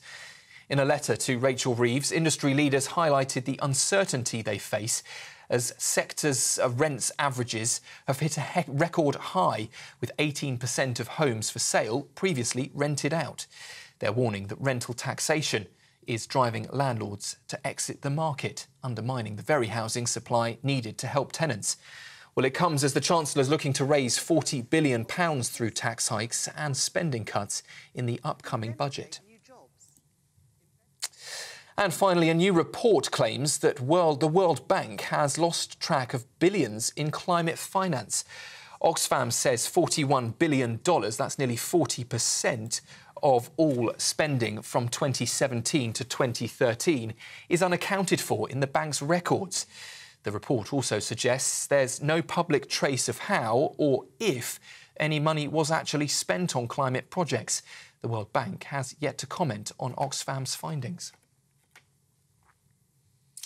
That's the latest from the newsroom for now. Plenty more throughout the rest of this afternoon on that breaking news regarding the possible death of the Hamas leader Yahya Sinwar as we hear it. Now, though, it's back to Tom and Emily. For the very latest GB News direct to your smartphone, sign up to News Alerts by scanning the QR code or go to gbnews.com/alerts.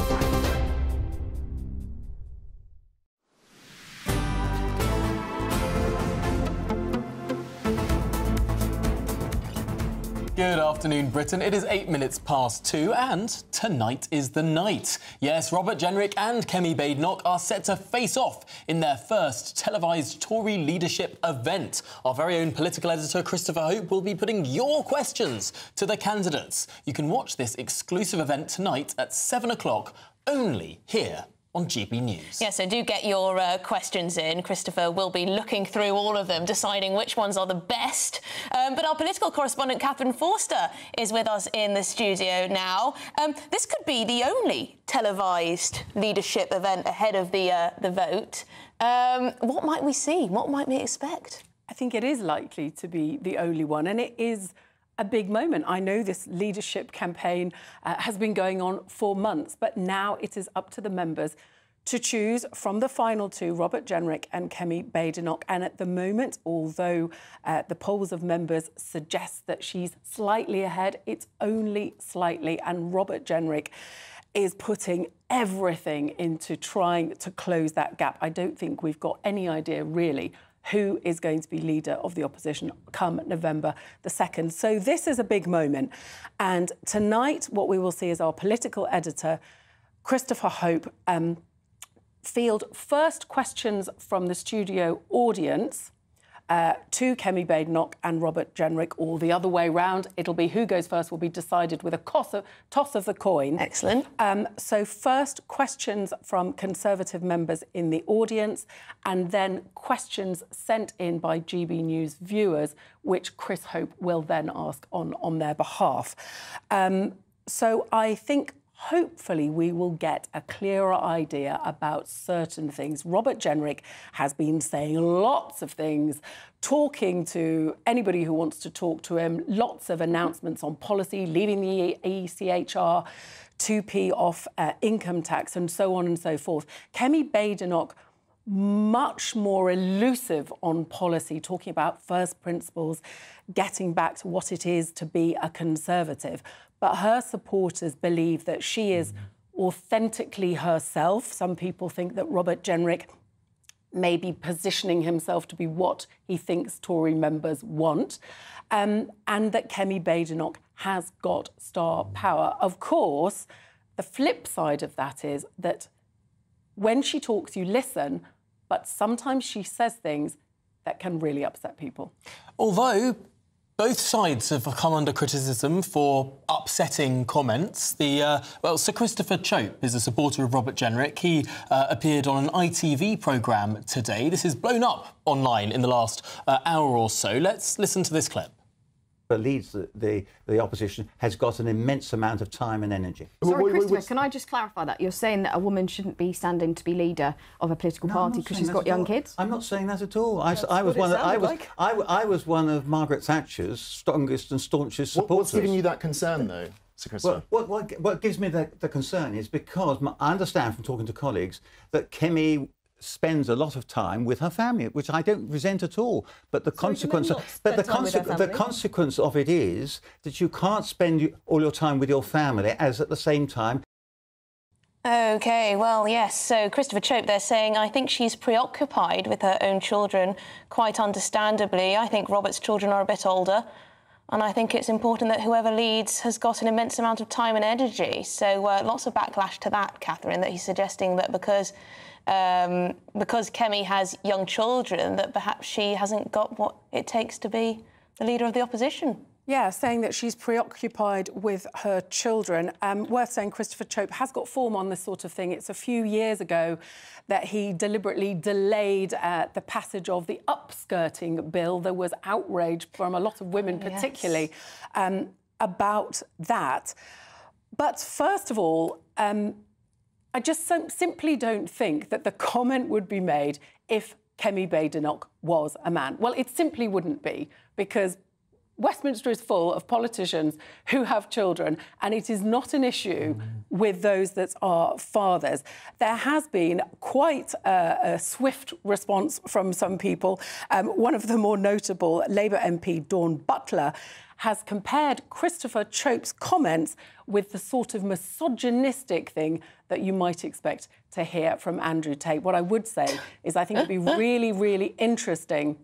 Hopefully, Chris Hope, as opposed to Chris Chope, will ask Kemi Badenoch about this tonight. Of course, it's only a couple of weeks ago that we heard her getting herself into a bit of a mess, really. I mean, she said it was the media misinterpreting, but I listened back to what she said over her comments on maternity pay, where she did say women have had babies for, going back through the ages, even before maternity pay existed, and suggesting that it was excessive, though she later tried to suggest that she was talking about the regulation of. So interesting that very often it's these issues that come up that can upset the balance in leadership campaigns. We can all remember what happened with Andrea Leadsom and Theresa May over a similar question in 2016. Yeah, I'm interested to know what our viewers and listeners make of those comments from Christopher Chope. So the suggestion that Kemi Badenoch isn't up for it because she has young children that are preoccupying her time. More time demands. Yeah, more time demands. I mean, she may well have more time demands. I don't know what Robert Jenrick's setup is, but is that an appropriate thing to say? Can I just say one thing? Dame Helena Morrissey has, I believe, 9 children. She is phenomenally... 9 children, wow. Phenomenally successful in her career. Of course, she has a very supportive husband and means. So, you can manage. Of course, the burden often does fall on women. That doesn't mean that it's OK or that somebody with children is not up for a particular job. Oh, well, yes, there you go. Let us know what you make of what Christopher Chope said there. Clearly controversial, and, of course, it's being picked up by absolutely everyone now. Everyone has a view. Everyone does. But we must move on to other stories now. Thank you, Catherine. Catherine Forster. Absolutely. Liam Payne's family has released a statement saying they are heartbroken at his loss. Yes, they say Liam will forever live in our hearts and we'll remember him for his kind, funny and brave soul. Payne's death was confirmed by emergency responders late last night after he fell from his hotel balcony. Yes, the 911 call made by the hotel manager requesting urgent assistance was released by the local authorities a little bit earlier this morning, and GB News has made a translation of this emergency call. We need you to send someone urgently. I don't know if the guest is in danger. He's in a room with a balcony. And we're afraid he could do something that threatens his life. So quite distressing to hear that. Clearly the hotel staff were very worried about Liam Payne's state at the time in the hours leading up to the incident. Well, for more, we're now joined by the former News and Star magazine editor, Lebby Ayers. Lebby, thanks for joining us. This is, of course, devastating news for, well, really an entire generation. Yeah, I mean, it's incredibly shocking. I got back late last night at about 11:30 and my phone pinged and I saw the news. And, you know, it was just one of those moments. I think I tweeted, shocking, I'm lost for words. And I just, you know, I've been in showbiz for many years, and a new magazine, Star magazine, we covered the rise of One Direction from 2010 when they came third in X Factor. And then I think I remember one of their parents saying they went to the audition and they never came back. You know, that they were thrown into mega superstardom. I think it's probably easy for us to forget now because it's 8-9 years since they broke up, but they sold 70 million records worldwide. So this awful, tragic loss will be devastating for his family and just affecting fans all over the world. And Lebby, there are now lots of reports and there's videos being shared, all pointing to that Liam was essentially quite troubled and perhaps he was battling quite a few issues in his personal life. I don't know if it had to do with the fame, becoming famous so young, battling potentially with drugs and alcohol. We don't know the ins and outs, but clearly he was troubled. Yeah, I mean, we always have this saying in celebrity magazines and with showbiz journalists that the moment, the age you are when you become famous, is the age that you remain. You become kind of frozen in time. And, you know, we've seen that with other stars like Britney Spears. You know, it's difficult for them to then mature when they're in the spotlight, you know, and yes, they have support networks, but, you know, when you're in a boy band like that, you're working incredibly hard. It's non-stop.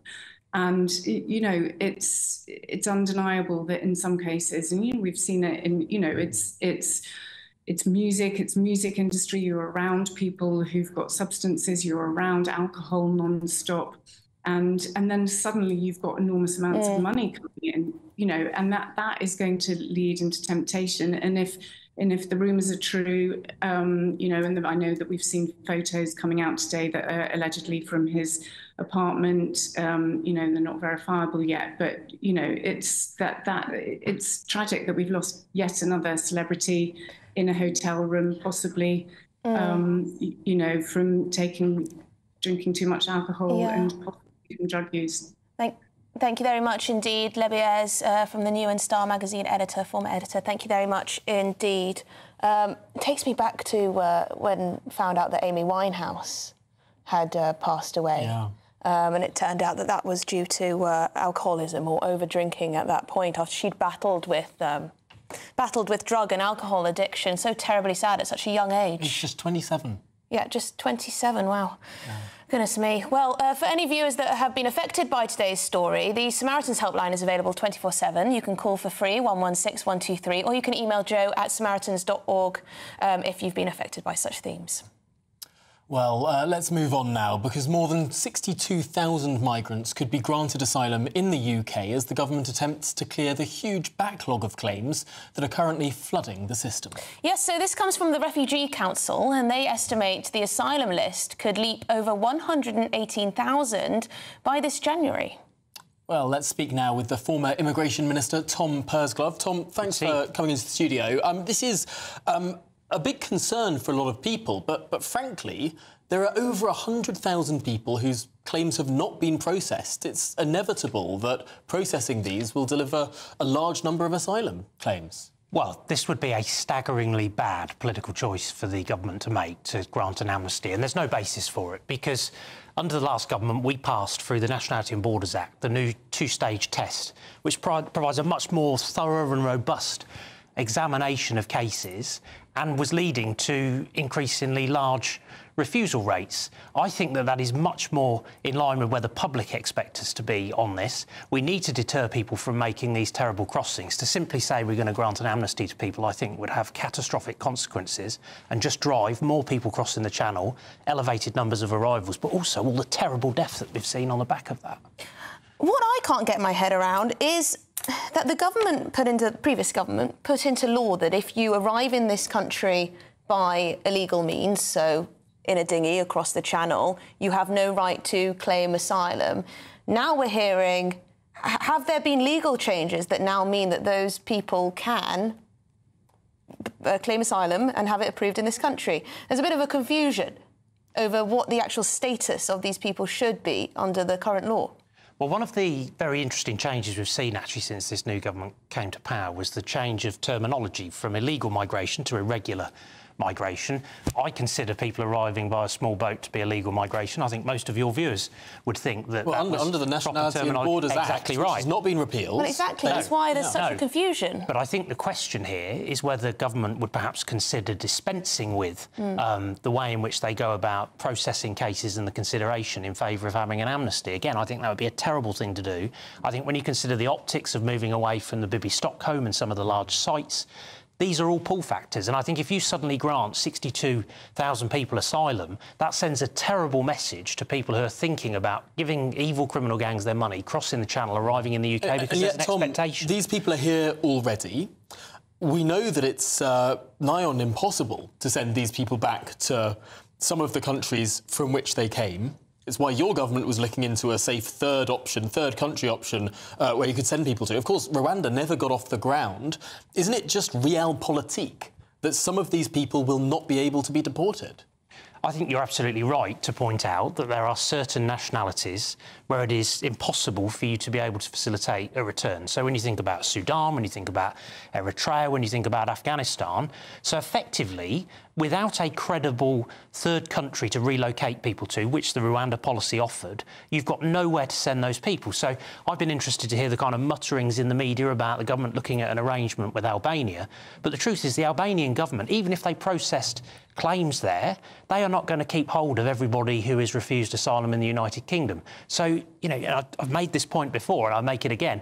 If I were ministers, I would get on the phone, I would apologise profusely to the Rwandan government for the way that they have treated them since the election and ask if they can get on and deliver on the partnership, because I struggle to see anything worse than the current trajectory being sustained, the death that we're seeing, which is the worst possible outcome for anybody, when I would argue there is a viable alternative. Get on and test the legislation. The choices that they're making are just not the right ones. They're exacerbating the problem. They're making it harder to get on and process claims. And actually, if you were to continue to deliver through on the package we'd got, actually you could have a proper, thorough consideration of claims. Perhaps that's a question for tonight for Christopher Hope to put to both the two leadership contenders for the Conservative Party. Would you resurrect the Rwanda deportation plan? I don't believe either have said, clearly anyway, whether they would or not. Tom Pursglove, thank you very much indeed for coming into the studio, former Immigration Minister. Well, this is Good Afternoon Britain on GB News. In just a moment, we'll be speaking about Oxfam's new claims that $41 billion worth of funding for climate projects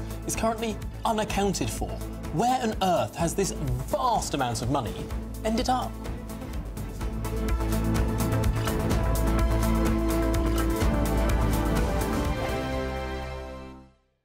9-bag commute. Kick it up a gear with GB News Radio. You can listen online and on DAB+ and on the GB News app. We're also on TuneIn and the Radio Player apps. From the school run to rush hour, get revved up with GB News Radio. We are the People's Channel, Britain's news channel. Every Sunday from 11, join Michael Portillo. There will be topical discussion, looking at the week before and the week to come. So kick back and relax at 11 a.m. on Sundays on GB News with me, Michael Portillo. GB News, the People's Channel, Britain's news channel. GB News Breakfast, every day from 6 a.m. Right, up and down the country, many parents are preparing or have indeed already sent their child off to university. Indeed, but sometimes it can leave parents struggling to cope with the, quote, empty nest syndrome their child leaves behind. So joining us now to discuss how to cope with sending off your sprogs to university, or not so sprogs, is broadcaster and psychotherapist Lucy Beresford. Good morning, Lucy. Nice to see you this early. This is a real thing, isn't it? It's our colleague Paul Coitz, our sports expert, describes it as grief, sending your young adults off to uni and leaving the nest for the first time. Yes, I think grief is the right word because it's an ending. And it's not just an ending with your relationship with your child. It changes from here on in. But it also is very much about your identity. Your identity as a parent is weakening. You'll always be that child's parent, but you're not going to have the same involvement on a daily basis. And so you're left to think, okay, well, what does my life look like going forward? What's my relationship? If you're in a relationship with a partner, how is that going to change? And like all elements of grief, there's going to be a bit of a process. There's going to be that transition period where you adjust to your new life, just as your sprogs, as you call them, are adjusting to their new, exciting phase of their life. GB News, the People's Channel. Conservative MPs have finally chosen their top 2 for the leadership. And now, it's over to the members. Join me, Christopher Hope, tonight as Kevin Badenoch and Robert Jenrick are quizzed by Conservative Party members and myself at our GB News leadership event. And afterwards, join me, Patrick Christys, with a live studio audience and a star panel as we discuss what it means for the Conservative Party and what it means for you. Decision time, the race to lead, from 7 p.m. tonight. Only on GB News, the People's Channel, Britain's news channel.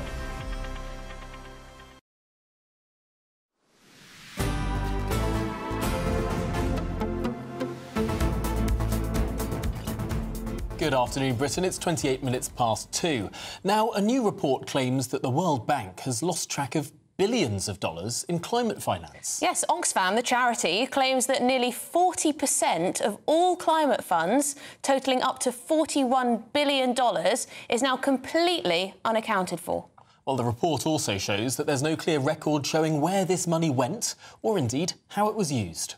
Well, the World Bank are yet to comment on this development, but we will bring you their comment if and when we get it. Well, joining us now to discuss this is the leader of the Climate Party, Ed Gemmell. Ed, this is a staggering figure. Huge amounts of money going into climate finance around the world, and 41 billion of it is God knows where. I mean, absolutely appalling. I mean, you know, an absolute lack of trust and transparency, and goodness knows where we go to from here. Let's hope they sort it out. But I mean, put it in context. So Oxfam did the report, looking at it from 2017 to 2023. And what we're looking at is the amount of money that was said in project financing as it was prepared that was going to be spent on climate finance, compared to then what is able to be shown to be spent on climate finance afterwards. But why is that actually important? I mean, it's important because we've got a big issue that we need to deal with. Vast amounts of money are now being dedicated to dealing with it. And we've seen the UN actually suggesting that over the next, we're going to have to up the amount we're spending on it by 10 to 18 times, potentially up to 387 billion US per year. It's a lot of money. And if we're going to lose 40% of that, because we've got no idea whether it's being spent or not, it's clearly not being effective. And we've got a COP coming up where it's focusing on climate finance and making sure it gets to the right places. I mean, basically, this climate finance is... it's sort of a quid pro quo, right? There are lots of developing countries that would really rather not be forbidden from using fossil fuels, because fossil fuels are what helped us develop, what helped most countries in the world develop. So it's sort of bunging cash at less developed countries in order that they go along with the agenda. I mean, the problem is a lot of these countries are quite corrupt. Right, look, it's not what it's meant to be. It's meant to be, you've got a project, you're going to spend climate finance, but you're spending it on a project that's meant to make a return. It's not really about bunging money out. And this is not a grant. This is money that the bank expects to get back, hopefully with a percentage when it comes. The money funding it is coming from us, other developed countries, and the board of directors is 189 countries around the world. This is not somebody just bunging a grant at them and waiting for what's going to happen with it. But you are waiting for a return. And, your average punter in Western countries, say this country, looking at this headline, that $41 billion is unaccounted for, they're going to not want to go along with this ride for net zero and helping out other countries if they think their money's just being squandered or just lost. I mean, it comes to the ride on net zero in a sec if we've got the thing. But the point is in this, is it's meant to be financing projects that end up putting the money back. So we're meant to be getting the money back and then it goes on funding projects. And in fact, one of the stated goals of the World Development Bank is actually to make sure that it's crowdfunding in private finance. So this is about doing not only just grant money, which it isn't, it's actually about crowding in private finance. But do we know how much is public money? Taxpayers' money versus private finance. Look, I'm not an expert on the World Bank, but roughly 75% of its financing is coming from the countries that are members of it. So, and obviously that's coming from the more developed, richer countries, and the other 25% is earned through bonds and other commercial activities.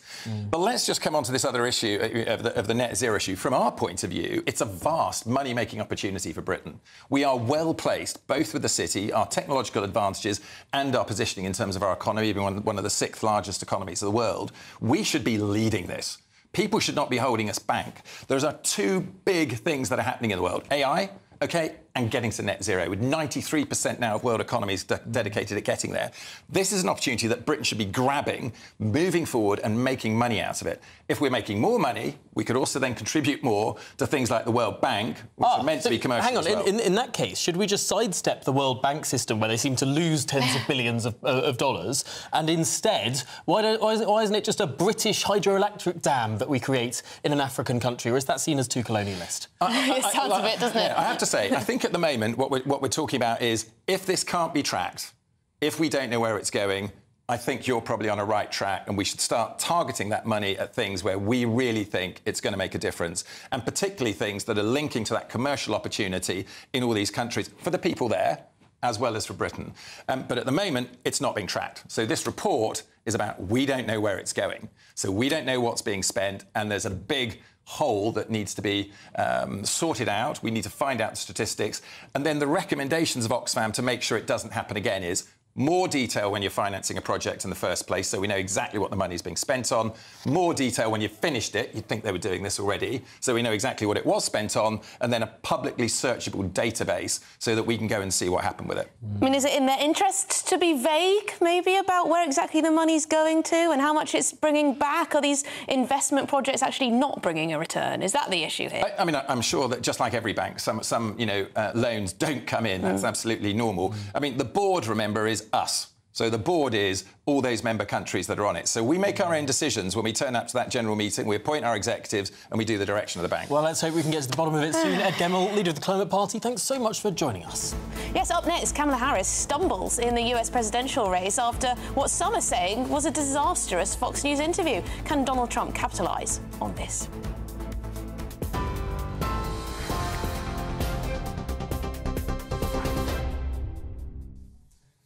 Very good afternoon to you from the newsroom. It is 2:34, and we'll start with a recap of that breaking news we brought you in the last half hour or so, that the Israeli military is currently, they say, investigating the possibility that it has killed the Hamas leader Yahya Sinwar in an operation in Gaza targeting 3 militants. In a statement released recently, the IDF said that the identities of those killed in that attack are at this stage yet to be confirmed. They also say there were no indications of any Israeli hostages present at the site of that attack. If confirmed, the 62-year-old's death would mark a significant victory for Israel amid a series of high-profile assassinations in the recent months. Believed to be the architect of the October the 7th attack on Israel that ignited the current conflict, Sinwar has long been a top target for Israeli forces. Hamas, though, at this stage has also not commented on those reports. No confirmation at this stage whether he has indeed been killed. Plenty more on that story with our Home and Security editor, Mark White, just after this update. Now, though, we turn to news here at home, and the family of former One Direction star Liam Payne has expressed their heartbreak following his death at the age of 31. In a statement released through a spokeswoman this afternoon, his family remembered Liam as a kind, funny and a brave soul. Fans have been gathering outside the hotel in Buenos Aires where he died, lighting candles and leaving flowers in an impromptu vigil to pay tribute to him. Liam, of course, rose to fame as part of One Direction, one of the biggest pop groups in the world, before their indefinite hiatus in 2016. Thousands of UK troops are being put on standby to deploy to Estonia's border with Russia as part of a crucial new agreement signed by the Defence Secretary John Healey today. It means the Army's 4th Brigade will remain on high readiness to defend against rising tensions from the ongoing war in Ukraine. Currently, about 1,000 British soldiers are in Estonia, and if called upon, the 4th Brigade would arrive within 10 days, equipped with advanced tanks and missile systems. As NATO ministers have been gathering in Brussels today, the Defence Secretary said the new deal will enhance the group's defences in the face of escalating and global threats. The UK's unshakable commitment to NATO could never be more important. And at a time of growing Russian aggression and increasing wider threats, today we will make the commitment to reinforce NATO's eastern flank with a new plan alongside Estonia for our forces there. And we will make a commitment, a UK commitment, to bolstering the future of Europe's defences. And King Charles and Queen Camilla are in Australia for a shortened tour following His Majesty's cancer diagnosis earlier this year. Doctors advise curtailing the trip, cutting out a visit to New Zealand and adjusting other parts of the schedule. The King's also pausing his cancer treatment during the 11-day overseas visit. While down under, their schedule includes a review of the Royal Australian Navy in Sydney and meetings with top cancer experts before continuing on to Samoa. Those are the latest headlines for now. Sophia Wensler will have your next update at 3 o'clock. Tom and Emily back up next after this short break. For the very latest GB News direct to your smartphone, sign up to News Alerts by scanning the QR code or go to gbnews.com/alerts.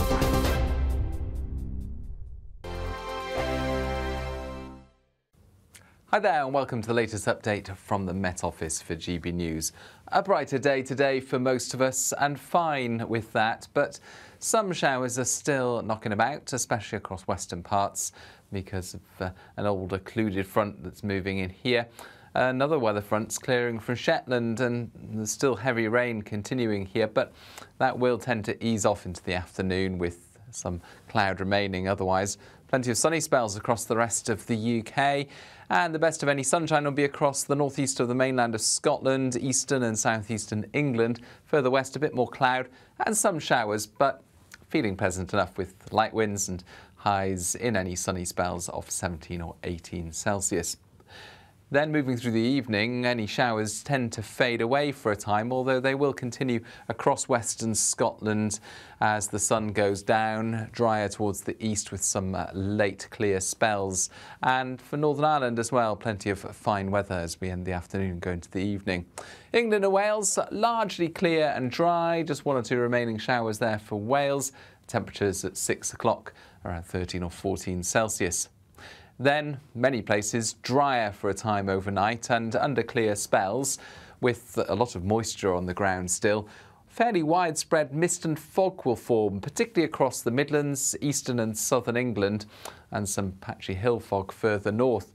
Temperatures dipping to the mid to high single figures, but it is going to be a murky start to the day. Some poor visibility could cause some issues on the roads during the morning. That mist and fog slow to clear in places, but by mid-morning I think it will be lifting into cloud and clearing. Some decent sunny spells then for parts of the Midlands, eastern and southeastern England. Further west the cloud builds, rain moves in and it turns very windy in northwest Scotland. The latest GB News travel. Good afternoon to you. Hello, I'm Jules Buckley. Let's go to Scotland firstly, to the east of Kilmarnock, where the A71, that's West Main Street, closed between Mill Road in New Milns and Dublin Road in Darville. Now, that is due to a two-vehicle collision. That's been the case for the last 90 minutes or so. Flooding still in Powys in Mid-Wales. The A490 closed both ways between the Sambre and Cadid roundabout in Coed Dennis and the Square and Compass pub in Kilkerwith. And there's flooding too in Herefordshire. The A438 closed both ways between Willersley and Letham. If you're heading north out of Bristol, the M32 around Eastville Junction 2, about 15 minutes worth of delays. A lane shut there northbound for a breakdown. And the Reigate Road in Surrey in Reigate, the A217 closed between Kinnersley Manor and the church and queuing for a two-vehicle collision there. You can stay up to date throughout the day by visiting our website gbnews.com.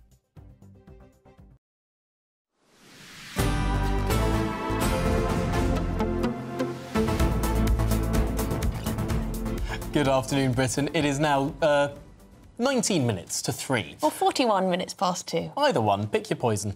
We can bring you more on the breaking news that the IDF are investigating claims that Hamas's leader Yahya Sinwar may have been killed during an airstrike in Gaza. Yes, so the Israel Defense Force are reporting that 3 terrorists were eliminated during their operation, with investigations ongoing to confirm if one was Sinwar.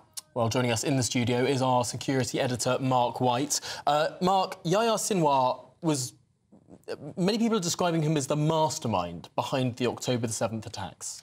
Listen, if confirmed, this is enormous as far as Israel is concerned. We have seen the killing of the Hamas political leader Ismail Haniyeh in July in Iran. We've seen the killing of the leader of the other terrorist group, Hezbollah, in southern Lebanon, Hassan Nasrallah, just last month.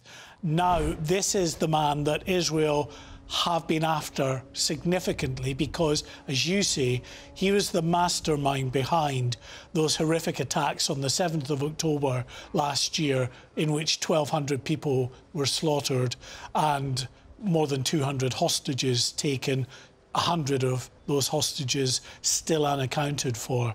And I think the very fact that the IDF is now saying very publicly that they are investigating whether they have eliminated the Hamas leader Yahya Sinwar tells you that they believe they have. There are photographs that are circulating that have come from nowhere else other than the IDF. And looking at those photographs, it's very clear. He's very distinctive. Those distinctive features are still very visible on the body that these pictures purport to show. So what is happening now is samples have been taken from that body for DNA analysis, and that will 100% confirm that it is Yahya Sinwar. But all the belief at this hour is that the Israelis have got their man, the man that this whole operation in Gaza was aimed at going after. Of course, they wanted to destroy the terrorist infrastructure there, but they absolutely wanted to get the mastermind behind those horrific attacks. And we've seen in Gaza, just in the last couple of weeks, an intensification again of Israeli operations in Gaza because they say that Hamas was regrouping along with other terrorist groups in the Gaza Strip. And this building that was targeted had, according to the IDF, 3 terrorists inside, all eliminated, according to the IDF. And that's interesting because Yahya Sinwar, according to Israeli intelligence, was spending pretty much all of his time underground in the tunnels underneath Gaza, where for the most part, he might be safe from Israeli airstrikes. Well, if it's him, we believe it is, he has come up into this building above ground and he has been eliminated by the Israeli military. So the IDF may well have eliminated their #1 target, the leader of the entire group of Hamas. That's a huge development. Thank you very much indeed, Mark White, our security editor. We'll bring you more on that later. Now, Democratic presidential candidate Kamala Harris appeared on Fox News in the run-up to the US election. A rather unusual suggestion by Harris, saying that she's turning a page. Yes, this was one of the things that she said in this interview, that her candidacy represents turning a page on the last few years. Let's have a listen. If you're turning the page, you've been in office for 3.5 years. And Donald Trump has been running for office. But you've been the person holding the office. Come on. Madam Vice President. You and I both know what I'm talking about. You and I both know what I'm talking about. I actually don't. What are you talking about? What I'm talking about is that over the last decade, people have become... But listen, over the last decade, it is clear to me, and certainly the Republicans who are on stage with me... OK, well, there you go. A little bit of a word salad there, maybe. I just don't understand how if you're the sitting vice president, you're representing change. Well, you can try. You can try. Well, we're joined now by US journalist and author Nelson Aspen. Nelson, this was always going to be a risk going on Fox News, a Republican-supporting news channel in the United States. Do you think she was right to take that risk? Absolutely. It was indeed a risk, but good for her to appear in a venue where she at least seemed like a statesperson, as opposed to going on a chit-chat show and drinking a beer and talking about what she cooks. I mean, it was nice to see her in a more serious role, even though, as you said, at times she was very short on detail. She tried to stress that this would not be a continuation of the Joe Biden presidency if she were to be elected to the office, and that she would represent a new generation of leadership. However, she did remain short on detail and specifics, and kudos to Brett Baer, the interviewer, who did press her, even though she showed up late. They had a very short window of time in which to conduct the interview. She showed up late, and then according to Brett, when they were wrapping him at the end, her entire team was behind her, signaling to him to cut it short. So he didn't get as much time as he'd originally planned and was promised, apparently just under 25 minutes. Very interesting to see this sort of interview, because it was only this week that Time magazine said that Kamala Harris refused to take an interview with Time magazine, despite the fact that they did one with Donald Trump.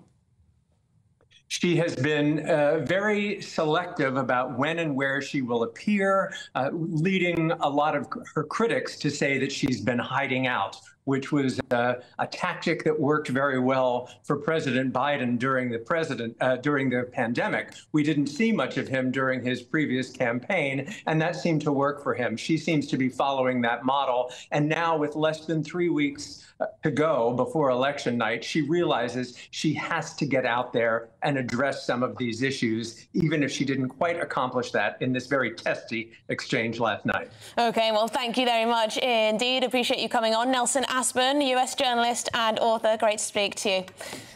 So interesting seeing the social media reaction. Some people saying best ever interview ever, slam dunk in it for Kamala Harris. Others saying it was the most disastrous interview in history. I guess you can make up your own mind. Well, this is Good Afternoon Britain on GB News. Up next, we're going to hear from you. We're going to have a look at some of the things that you want to know from tonight's Conservative leadership candidates.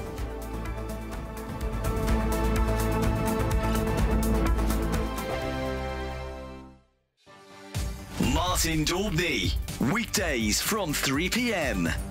Please tell me that we're British. In our darkest hour, we can work around this. The beer will still be flowing at Christmas. Tell me, please. Martin, without using bad language, there's no words to describe that this is another major blow to the hospitality sector. I wake up every day with anxiety thinking, what's going to happen to us now? Oh, my God, now the weather's against us. Not only are the government absolutely battering us, then the weather's now hitting us as well. Kate Stewart, this can only mean one thing. Prices, once again, going through the roof. And there's nothing we can do. We have on costs. We have to buy from the brewery. We have the VAT. We have then the VAT, what we take. It is an absolute nightmare. To be in the pub game now, Martin, is very, very difficult. And there's no light at the end of the tunnel. Everything just keeps hammering us from every different direction. And obviously, we have to pass that on to the customers, then price increases. There's nothing we can do. We don't want to sell beer at an inflated price. We want it as cheap as possible to get people through them doors.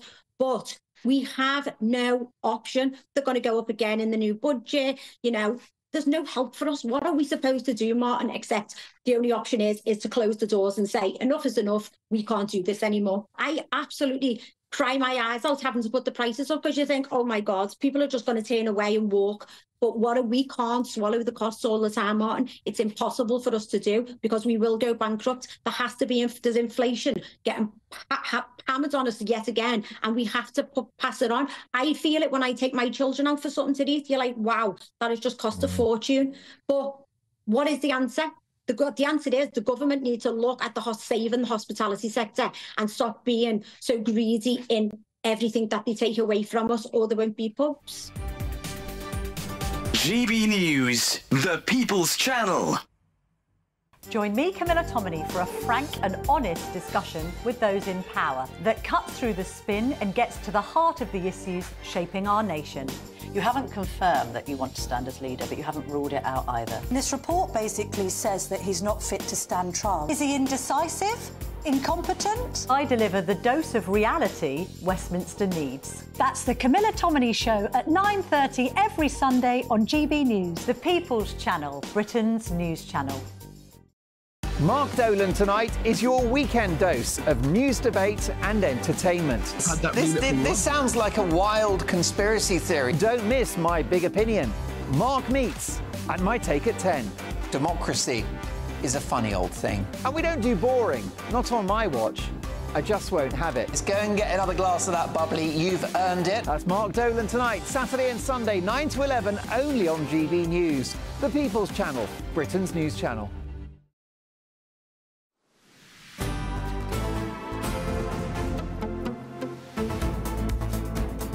Right, it's that time of the show where we hear from you. It's also 2:52.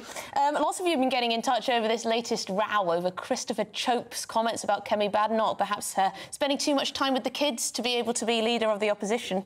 Well, Half has said that Christopher Chope's comment, that comment about Kemi Badenoch having young children, may have been formed by the fact Kemi has a reputation for being late, not attending meetings and the early hustings. She was an hour or so late to Boris Johnson's first cabinet meeting. So Half doesn't seem to be a fan of Kemi. But Grumpy Grandad, thank you for getting in touch again, Grumpy Grandad, he says, what's Kemi's kids got to do with it? She will have a nanny or two taking up the strain. It's not like she hasn't managed up until now. And Brenda says, I don't know why anyone would be surprised at anything coming from Chope's mouth. He spent most of the previous Parliament pulling filibusters on his colleagues, often just for the hell of it. From what I could see, the man is a clown. OK, strong stuff from Brent. And Paul agrees, says Chope is a dinosaur and, as you pointed out, has form for saying stupid things that are unhelpful to women's rights. And EJ says, question to Badenoch and the other one. With 40 or so of 121 Conservative MPs voting for each of them, how will the winner bring the remaining 80, each with their own agendas, around to their policies to lead a concerted opposition to Labour? If there are any splits in their followers' positions, they won't have a prayer to hold this. I think that's a very good point. And the Conservatives aren't known for sort of coming together, are they? Well, Anthony says he won't be voting Tory or Labour, so couldn't care less who the leader of the Tories is. I'm sure there you that go. Plenty of people might agree with you, but it is important. This isn't just the leader of the Tories. This is the leader of His Majesty's most loyal opposition in Parliament. It will matter a lot for the next 4.5 years. It will matter. There hasn't been too much of an opposition, has there, in the last few months? So it's quite important that there is a strong leader. So I guess it's up to the membership to decide whether it will be Kemi or Robert Jenrick. Although, given the fact that the Labour Party is hovering around a 1-point lead at the moment without having a leader of the opposition, perhaps the Tories are better placed completely leaderless. It seems to have been working wonders for them so far. That's harsh. OK, well, thank you very much indeed for watching Good Afternoon Britain. That's it. The countdown continues to our leadership event, but it is, of course, Martin Daubney, as ever. He's up next at 3 o'clock, so stay tuned for that.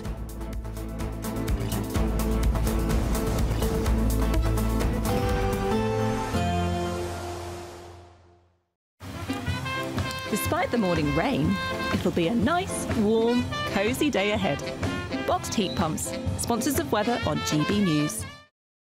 Hi there, welcome to another update from the Met Office for GB News. Fine for most of us during the rest of the day, with many showers clearing away, but under clear skies and with light winds as the isobars open out, we will see widespread mist and fog forming by dawn. Now, this little occluded front here is providing a focus for thicker cloud in the north and west, and a few showers continuing into the evening and the first part of the night, especially for central and northern Scotland, 1 or 2 for Wales and the southwest. Away from any showers, however, clear spells, and with light winds, temperatures will fall into the mid to high single figures. And with a relatively soggy ground still, that's going to lead to widespread mist and fog forming by dawn. Largely hill fog for parts of Scotland and northern England, but across the Midlands, southern and eastern England, as well as Wales, we'll see low-level fog. Could cause transport issues in the morning. Watch out if you're driving during the early part of the day. But for Northern Ireland, the wind's already picking up. Outbreaks of rain and cloud moving in here. Likewise for western Scotland. And those winds are going to be a key concern through Friday for northwest Scotland, with 50 to 60 mile-per-hour wind gusts strengthening during the morning and into the afternoon, and accompanied by heavy rain. That's all also associated with high tides, so could be some coastal flooding for the west and northwest of Scotland. Meanwhile, after any mist and fog's cleared across central and eastern parts of England, a sunny day is expected, 17 Celsius. But for Wales, western England and for the rest of Scotland and Northern Ireland, we're going to see outbreaks of rain steadily progressing west to east during the afternoon and into the evening. Then into the weekend, a fine start to Saturday for many, but it turns increasingly windy with some potentially disruptive winds on Sunday. A chilly start will give way to a lovely, warm afternoon. Boxed heat pumps, sponsors of weather on GB News. We love people who want to enter or are wondering whether to